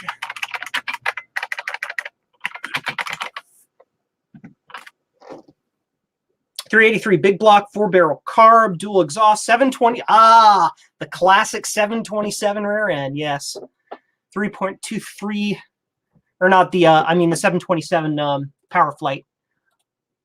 AC factory AC, man. My 2SI is showing signs of life. Yeah, awesome. Let's switch camera angles to that angle there so you can see the mess that is my bench. And I'm going to sneak this camera back just a bit because we are going to grab the chassis. The chassis that, if the gentleman is still in the chat,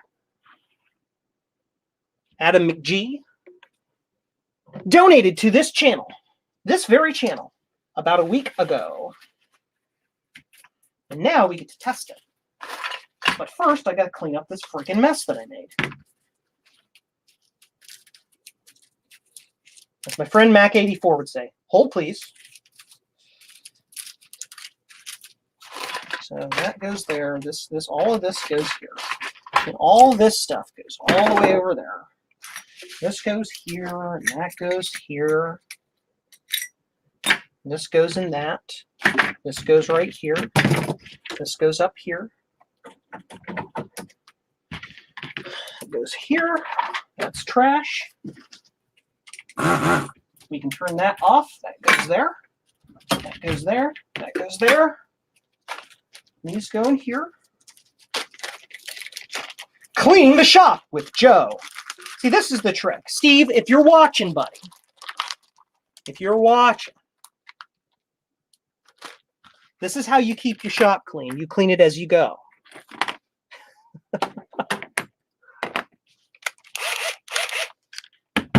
Putting away all my little tools and stuff as I go.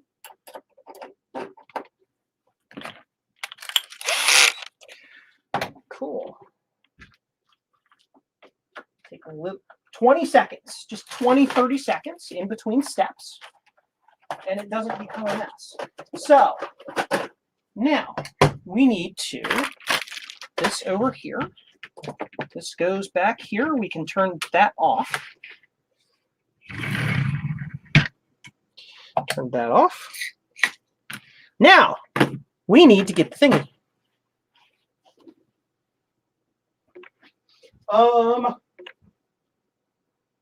Hello, you.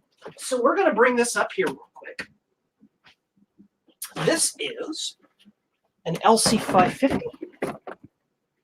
Performa 550, it's basically the same thing. I think it will take this board unmodified. I think I just plug it in, it'll just work.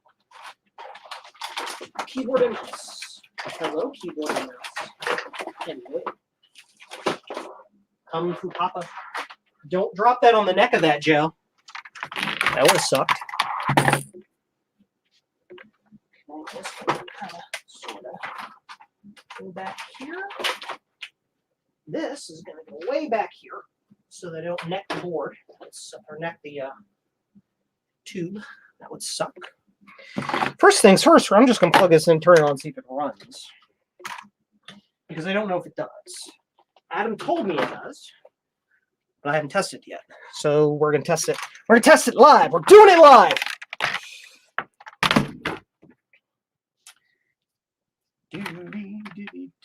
I don't know if it even has an awesome. I don't know anything. I'm going to turn my soldering iron off. We're going to move this back a little bit further, only because I need a little more room to work. Just a little bit. Power. Now here's a nifty little trick. See my power? See that? I have a loop on them so that they don't fall through the bench, but they just go through the bench, and the excess hangs underneath the bench so the cable's out of my way. It just hangs in down here. So when I need to grab a power cable, boing! My bench power supply is still on. I know. It's blowing air. Yeah, it's connected to a desktop fan that just blows air to blow the solder fumes out of my face. That's all. Oh, you heavy son of a gun. That goes there. Well, still got a hard drive in it, so in theory this thing still works.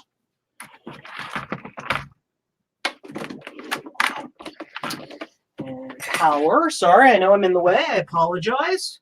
Where you go, buddy? Haven't touched one of these in a billion years. I don't know where it is. Goes right. Oh, yep. And powered up. It made noises right next to my head, which scared the crap out of me. There you go. Well, that runs. So now I need to do a little research. Will the 550 take the 575 board? I don't know. Do you guys know? There's nothing on the... Ah, there it goes. Put a 575 board in a 550.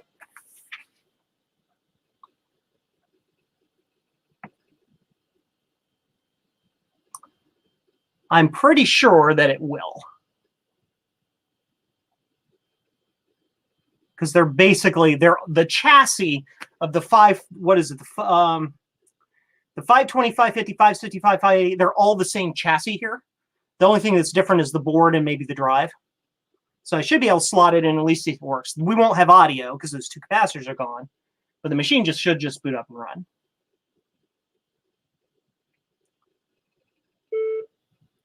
Your clock is not there at the correct time. I don't freaking care. Does it matter? I don't think that matters. Hey, look, there's like stuff on there. Ooh, it has mist. Ooh, this drive has mist on it. Neat. I apologize for the flicker. There's nothing I can do about that right now. About this max is 7175. Yep. Cool.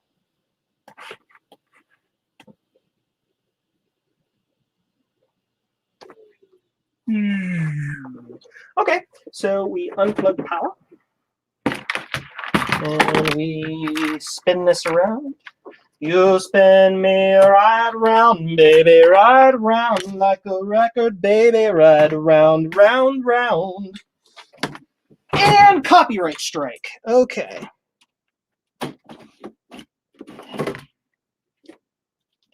Yep. Yep. The boards are very, very similar. They're not exactly the same, but they are quite similar.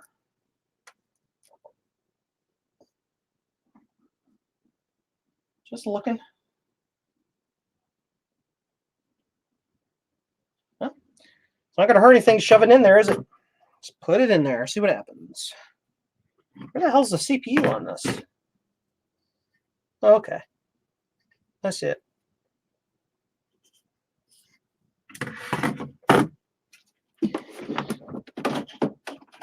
Okay. Ah, I forgot ROM and RAM, didn't I? I did. We need to put those in the board.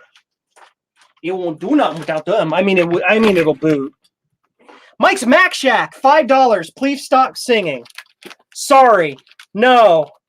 Thank you for the super chat, Mike. I do appreciate that. But if you're going to come on here and be belligerent at me through super chats, I'm just going to keep doing whatever I want. Because heck, we know that I come on your streams and do whatever I want. So whatever. But no, seriously, thank you, though, for that super chat. I do appreciate it. So which one's which? That goes there, and these go here. Yeah. These are the ROMs, I think. No. This, like, I don't know. Well, I don't know what this is. I don't know.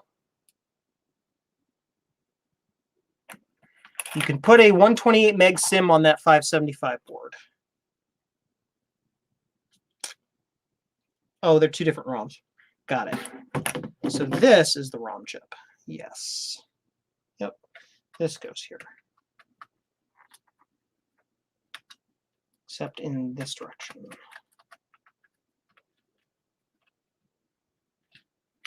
Nope. That goes in here. What am I missing about this board here? Yeah, so that's got to go in there. It goes this way.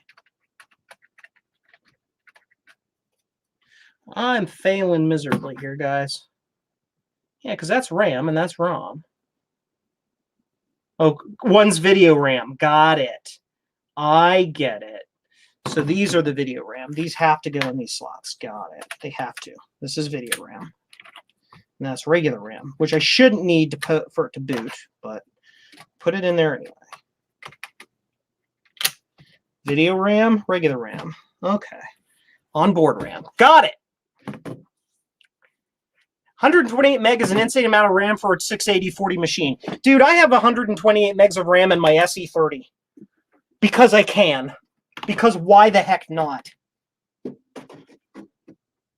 we're going to test this 575 and see if it works.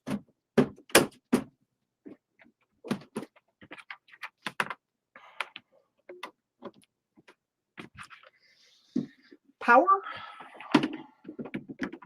Power switch is off. Power switch is on.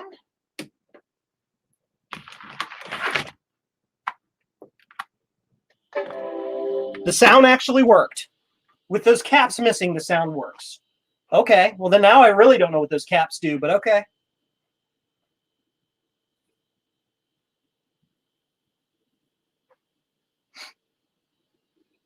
It's booting. There's video. Yeah, that board is fine. Mac 84, Steve, buddy, how you doing? If you just got here, we're testing a 575 board and a 550 chassis that Adam McGee gave me, so that we can make sure it works before we finalize the repair of the Color Classic that we started at the beginning of the stream and couldn't finish because I had absolutely none of the parts. Not that I'm going to be able to get the parts because half of them are like funky tantalums and crap, but whatever. Sweet. Rubber band is one word. Was watching a movie with my wife. That is perfectly fine. That is an acceptable reason for not making my stream at the beginning. There is no problem with that at all.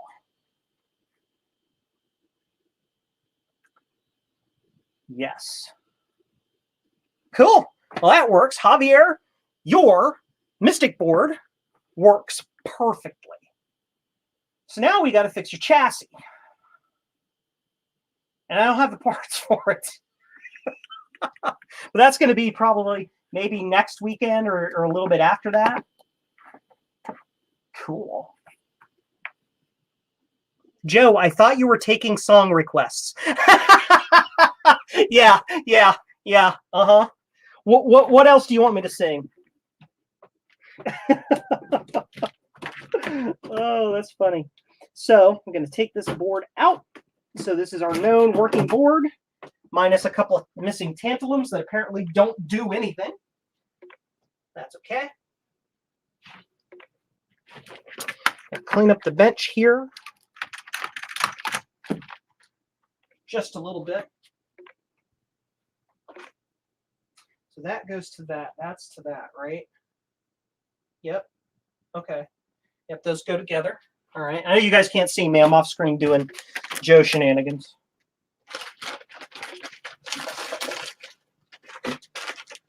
Cool. So we're going to get this heavy hoss off here and put him away for now.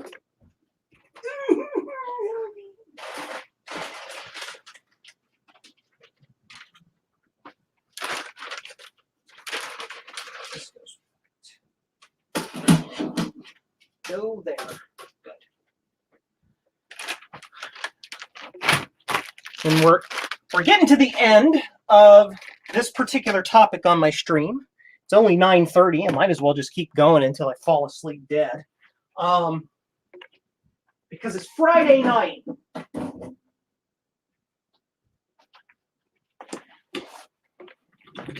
You can recap your board now. You see, Javier, I started with the nastier board. I already removed the caps from that board and pulled two different pads trying to recap it already. So that's why I switched to this board. And that board behaved itself on stream for us. So yay! Those are the screws to your board here. Let's put those away. Baggies. Small baggies. I keep these little baggies in a bin up there. Hi, this is Sean from Action Retro, and look at them. I'm pointing at things and doing things off screen. No, I'm kidding. Sean's great. So I keep these little baggies for doing things like this. So when I have to put a project to the side, I take the baggie and I take a piece of tape and I tape that baggie to the project so I can't lose stuff. Like the roll of electrical tape I just lost on the floor. That electrical tape is gone. It is gone. I am never going to see it again. It is under there somewhere. Okay, whatever. So this is going to go on that monitor. Now I can't lose those screws. So what's this thing here? We are going to change subjects for just a little bit. So I'm going to show off this cool thing. Maybe we can get a little closer. Get a little closer. Cool. So this is a cool thing that Adam McGee gave me last weekend.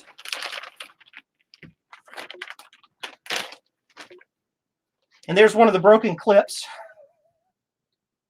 from the 550 he gave me. Again, Adam, if you're still in the chat, thank you very much. We had a nice little trade. And there's another one of the broken clips that ended up on the other side of the room. Okay, go over there. This silly little thing is silly. So, look at this. That's a power cord. Power cord, right? That's a power cord. And it goes into here. Huh? This is one of those things you look at, and if you're not familiar with what it is, you're going to be like, what the huh? What? Like your mind will just, your brain will boil. You'll be like pudding brain. So what this thing is called an AC power line communication interface.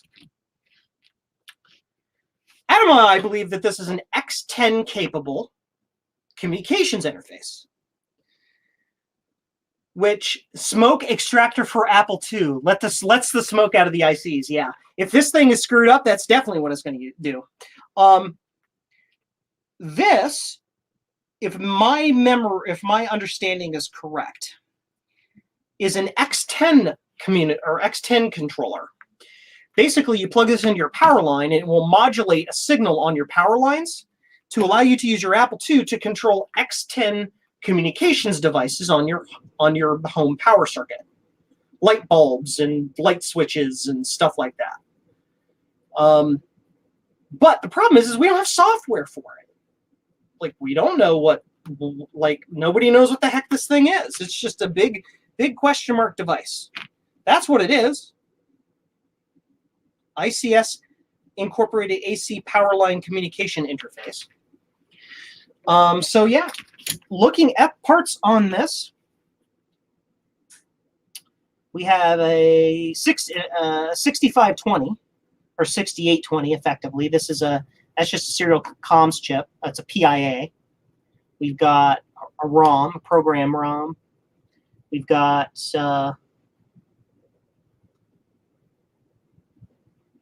standby. I'm just looking at different things.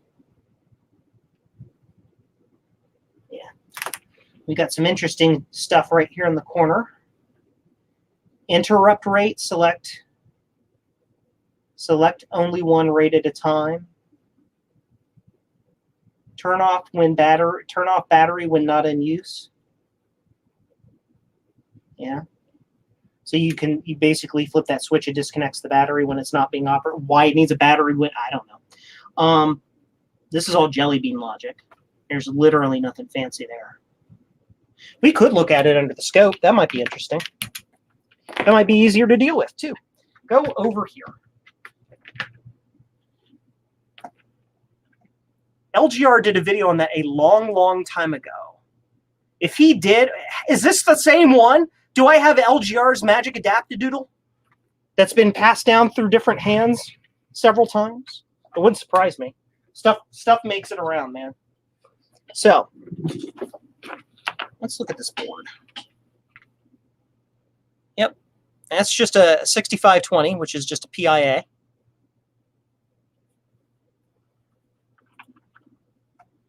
Uh, 6520 chip. Not Chippewa, 6520. Yep, it's a PIA, peripheral interface adapter. Similar to 6820, and it says 6820 right there on it. So yes, here's the ROM. It's just a 2716 ROM. I can dump that pretty easily.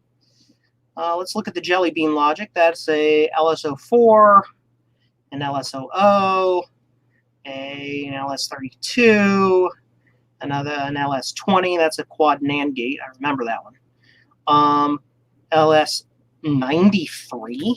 The hell is a 93? I've never seen a 93 before. This is the inductor box. This is an LM339. That's just a linear amplifier, basically an op amp. Whole bunch of just random passives down here. That is a 245. That's just an address buffer. Yep, you can see it's coming off this chip, going through the address buffer, and then it probably on the other side. Yep, right here it goes off to the actual bus. That's all that does. Yep, ARIO 1.3. So the real question is that a clock? That right there is a clock crystal, probably. Looks like it. MSM5832R. That is probably a small ROM chip, if I had to guess. Let's find out. MSM5832R.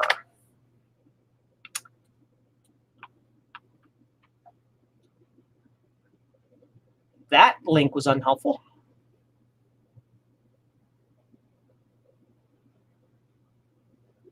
Tons and tons of unhelpful links. Just absolutely unhelpful. It's probably just a little wrong. Why are axial capacitors so dang expensive? At least I only need one, but probably yeah. There are lots of the Macs that use axials. The SE30 comes to mind, has a few axials on it, and you can't find them. The last couple of SE30s I had to do, I had to use radials and like fudge the pins and do weird stuff. Yeah. I love how some traces are curved and some are right angled. Yep. And you can tell too, if you look really close, we're going to zoom we're going to super zoom. Here you're going to see the awesome power of this microscope. Look at those corners. See how you see those corners there? They're not perfectly straight. Yeah. That's because this thing was hand routed or hand taped using literal masking tape. All the traces are different widths and all of that stuff. Yeah. These are all at right angles because that's the only way they were able to get them to fit in the small space that they had.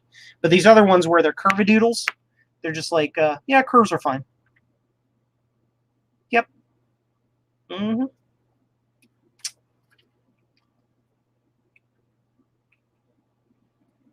Yep.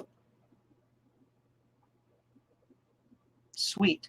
Do a quick search. Let's look and see. I'm gonna give you something nifty to look at. What would be really nifty to look at? I don't know. Look at that. So what is this thing? This is ICS Inc. AC power line communication interface. Does this exist on the internet? Nope. Nothing. Absolutely jack.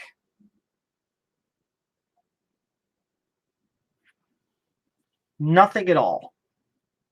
CMOS clock calendar chip. Well, there you go. Yep. Thank you, John, for looking that up.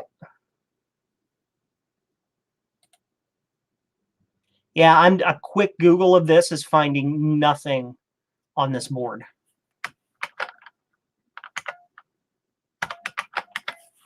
Nothing at all. Nothing. I'll pay the axial tax. Yeah. Radial might stick out too far. Well, you could put the radial flat against the board and then just like do it at right angles, do it like that. So your cap is like this, and then your two wires come off either side. You can go into the board. Use Ask Jeeves. Lol. What's inside this little black box? That little black box is most likely simply an inductor. It's a big choke. It's a big coil. What it allows it to do, one, it does electrical isolation of the 120 volts and this card so that things don't blow up.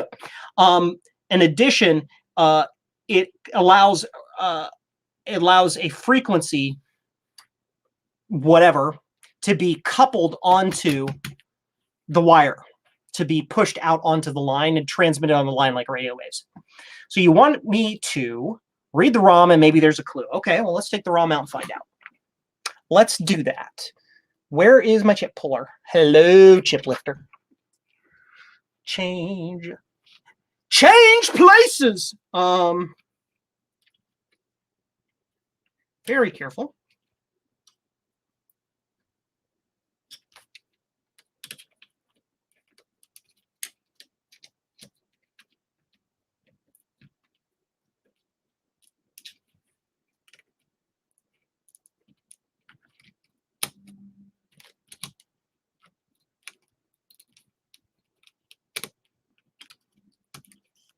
go. Got it off.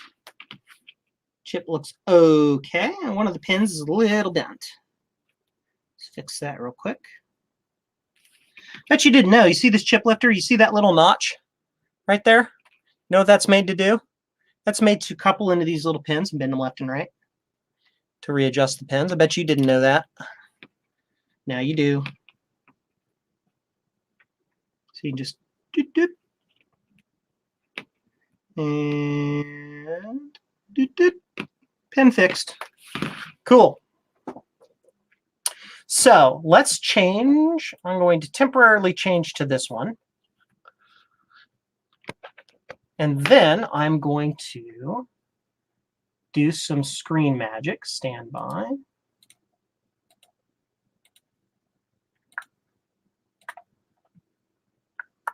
Stand by. There we are. Change places! Steve, you know what that reference is. So now let's do this. We're going to do File. Cool. So now let's see. If I do this and put this on this screen, and then I do screen cap right, there you go. You can see my screen. So we can, that ROM you're looking at right now is the ROM for my soft card 3. So first off, we got to change this to 2716. Is that what it is? 2716? Yep. It's an Intel D2716.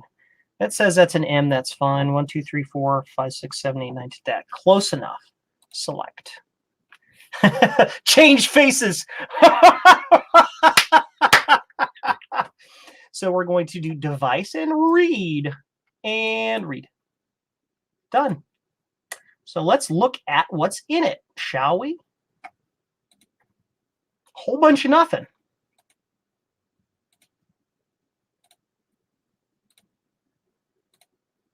There are no strings at all in that. None. None at all. The closest is this TPT, but that doesn't necessarily mean anything. Nope. No strings.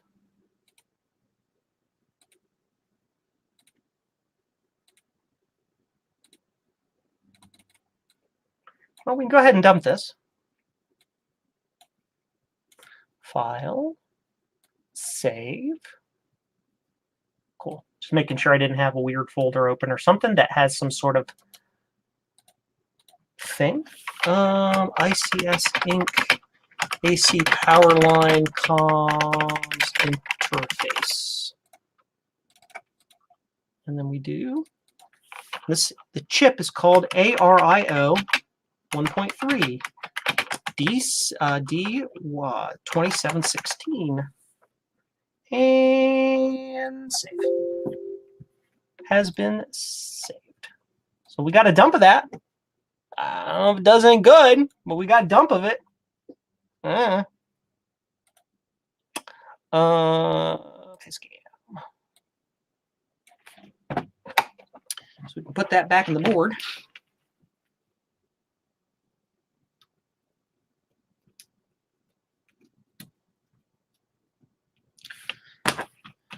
After we use the little chip-a-doodle, you guys can't see what I'm doing. You can't see what I'm doing.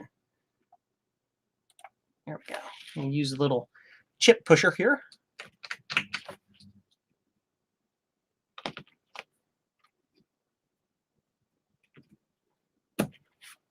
Oh, there's a major delay. Is that better? Is that better? That's good. Yeah, that's gotta. It's that video has a huge delay on it. Whatever. The premise of that movie today is kind of off. Yeah, got to drop. Cool stream. Thanks. See ya, Mr. Hirschberg. Thank you for stopping by. Say hello to the video games for me. The Weeha Precision Chip Lifter. Uh-huh. Yep. Uh-huh. Focus, you feck. Focus. There you go. That right there, baby. Cool thing. Okay. Where are we? You're at home, Joe. You goof. So, yeah, that's what we did tonight. You can't see me because of this fuzz and the screen and things. So, I think I'm going to round it out a little bit for tonight. What did we do tonight? Well, we attempted poorly to take a color classic and make it work and do the Mystic upgrade on it. But we found out that I don't have the parts to properly make the color classic chassis work. I barely had enough parts to get the board itself working, but we were able to test the Mystic board, the 575 board, and a 550, and it worked fine, so we're good there. And then we goofed off for a while. So now I need to order a whole bunch of parts and get those ready so that we can come back here and finish this project up for my friend Javier Rivera. If you haven't checked out Javier's channel, I don't know why you haven't. The guy is awesome. He's the Retro Bright King. If you need something retro brighted and need it done correctly, follow his advice because he knows how to do it. He also does a lot of other cool stuff. Like he worked on Franklin recently. He had a little incident with an Atari ST that I fixed recently, which is still back here behind me. So Javier's a cool guy. Other things going on in my world before I let you go for the evening. The Apple III video adapter. This guy right here. That allows you to take your Apple III here and connect it to a standard composite monitor, a Apple II GS video monitor, or CGA video monitor, and get actual real color out of your Apple III. I made 20 of these, and they sold out in less than 24 hours. I have another batch coming in. I also have my Soft Card 3 remakes. Do I have that back here? Where is it? Stand by. I want to show it off because it's cool. Yeah, here it is. I have my test article here anyway. This is the Soft Card 3. This is a one-to-one or nearly one-to-one direct clone of the Soft Card 3 for the Apple III that allows you to use CPM on your Apple III. I sold out of those yesterday as well. So apparently everybody who wanted one of these decided, oh, I want one of those CPM cards too, so they bought all those. So those are out of stock. So I have parts inbound for those. So in the next 2 to 3 weeks, I should have enough parts and enough time and wherewithal to build more of those. And I will let everybody know on all the usual places when those are ready. Speaking of the video card, Bruce of Brankus Creations, if he's still in the chat, I don't know if he is. He had to leave for lunch. It is like weird midday over there in his world because he's on the other side of the planet from us.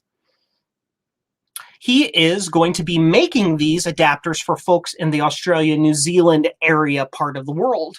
I've sent him all of the files, so hopefully he'll be able to do some sort of magical thing with that soon, get some of those built up, and be able to offer those to people in that region of the woods. So that is cool. Lots of PCBs ordered just in time for Christmas. Yes. I'm actually thinking of maybe doing a short-term, what's it called? Coupon code for my website, jcm-1.com. So if you want some cool merch and want to give the nerd in your life, or maybe just you, something cool for a little discount, I might be doing that. And if I do that, I will announce that on all the usual places as well. You have the hot ticket on that, Joe. Yeah, I think that I really underestimated this. I should have gotten 50 of these boards instead of just 20. I was kind of hedging my bets on that. I don't like to really go all in on a project like this because it's not a cheap product. It's not expensive either, but it's not cheap. I don't like to dump like $500 on parts and then only sell half of them because then I didn't make any money, right? Not that I'm trying to make a huge profit on what I'm doing here. I do make a little bit of a margin on it, but I'm not trying to get rich doing it. But at the same time, like I'm not a bottomless pit of funds. I can't just like dump stuff into it. I've got to get something back out of it. But this thing, yeah, this thing flew off the shelves and off the shelf. Rudy's Retro Intel. Hey, how you doing? You're late. I'm about ready to end the stream. But if you go back and you go back to the beginning of the stream and put it on 2 times speed, you'll get it done in half the time. If too many, there's always eBay. Yeah. So, yeah. I sold these out in less than 24 hours. And then I had people emailing me from my web form, people commenting on all of the forums and stuff and be like, they're out already? You ran out? How? Because I underestimated the demand. But that's fine. So that's cool. Yeah, so that's what's going on in my world. Rudy, since you just made it here, I'm going to tell you everything wonderful that you missed, okay? We took Javier's Color Classic and we took it apart because it had no video. And then we determined that I didn't have the parts to fix it correctly. So then we took the board out of it and did a cap replacement on the LC575 board in order to prepare it to be a Mystic upgrade for his Color Classic. Then tested that board on an LC550 or a Performa 550. Because that board will work in it, and tested, and it did work. So we have a known good Mystic board, and we have a known bad Color Classic chassis. So now I get to, after the stream, go off to the internet, go off to my favorite place, Mouser. That's where I get my stuff from. I'm just putting that out there. DigiKey's shipping costs too much. Their per part price for me is too high too. I usually do just Mouser. So got to run work calls. See, Thomas. Yeah, I just, itchy eyeball, sorry. Got to order the parts, get it done, and do the thing. So that's what we did tonight. So, yeah. Well, I'm going to wrap it up here pretty soon. We've been doing it for 3 hours. Man, see, these streams, they just fly right by, right? When you're just when you're just sitting down here goofing off, the time seems to take forever. But when you're in a live stream, it just flies by. But yeah. What would cause a capacitor to short when powered, but be okay without power? Well, what do you mean be okay without power? Like when you're testing it with a meter?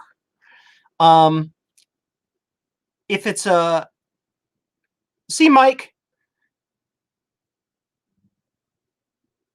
if it's an electrolytic capacitor, electrolytic capacitors can internally partial short and cause problems at different frequencies than if you're just literally testing it with a continuity meter.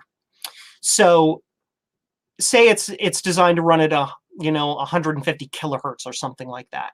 At 150 kilohertz, the ESR may be so low due to some sort of issue in it that is effectively a short, and it can pass the current straight through because of a breakdown in the electrolyte, or the film can have little tiny blowout holes through it that when you do a regular continuity test just don't show up. So just replace the capacitor. You know it's causing you a problem, yank it out and replace it. Keep in mind, however, that depending on where it is in the circuit, if you're testing it in circuit and it tests as short, but you take it out and it doesn't test as short, retest your circuit with that capacitor out and with it shut down, just to make sure that capacitor isn't being used as some sort of weird inline filter or something, because the circuit may have a really low resistance on it by default. That part of the circuit may be part of an RC network for resonance, and it may be coupled with like a 4 ohm resistor, so it seems short when it's not. So you have to check for those things. Fun times. Thanks for the stream. Learn things. See you, Pierre. Pierre Nick Duret. My French is awful, if it is a French name. So yeah. Well, I think I'm going to shut it down tonight. Thank you all for stopping by. I do appreciate it. Once we get more stuff in for this, we'll come back out and stream a little bit more about all of that. While you're here, make sure you hit the like button. Not necessarily because of me or anything, or my fragile ego, but it actually helps the YouTube algorithmic thingy tell people that you actually like my content, which then will show my content to people who don't know about my channel, which means we'll grow our base and we'll get to talk to more really neat people. If you're not subscribed, subscribe. That way you know when I'm doing this, so that you don't have to wait with bated breath on my Twitter for me to announce it there, because sometimes I actually forget to do that. Tell people about the channel, all of that stuff. And that's all. Thanks for all stopping by. Thanks for all your comments.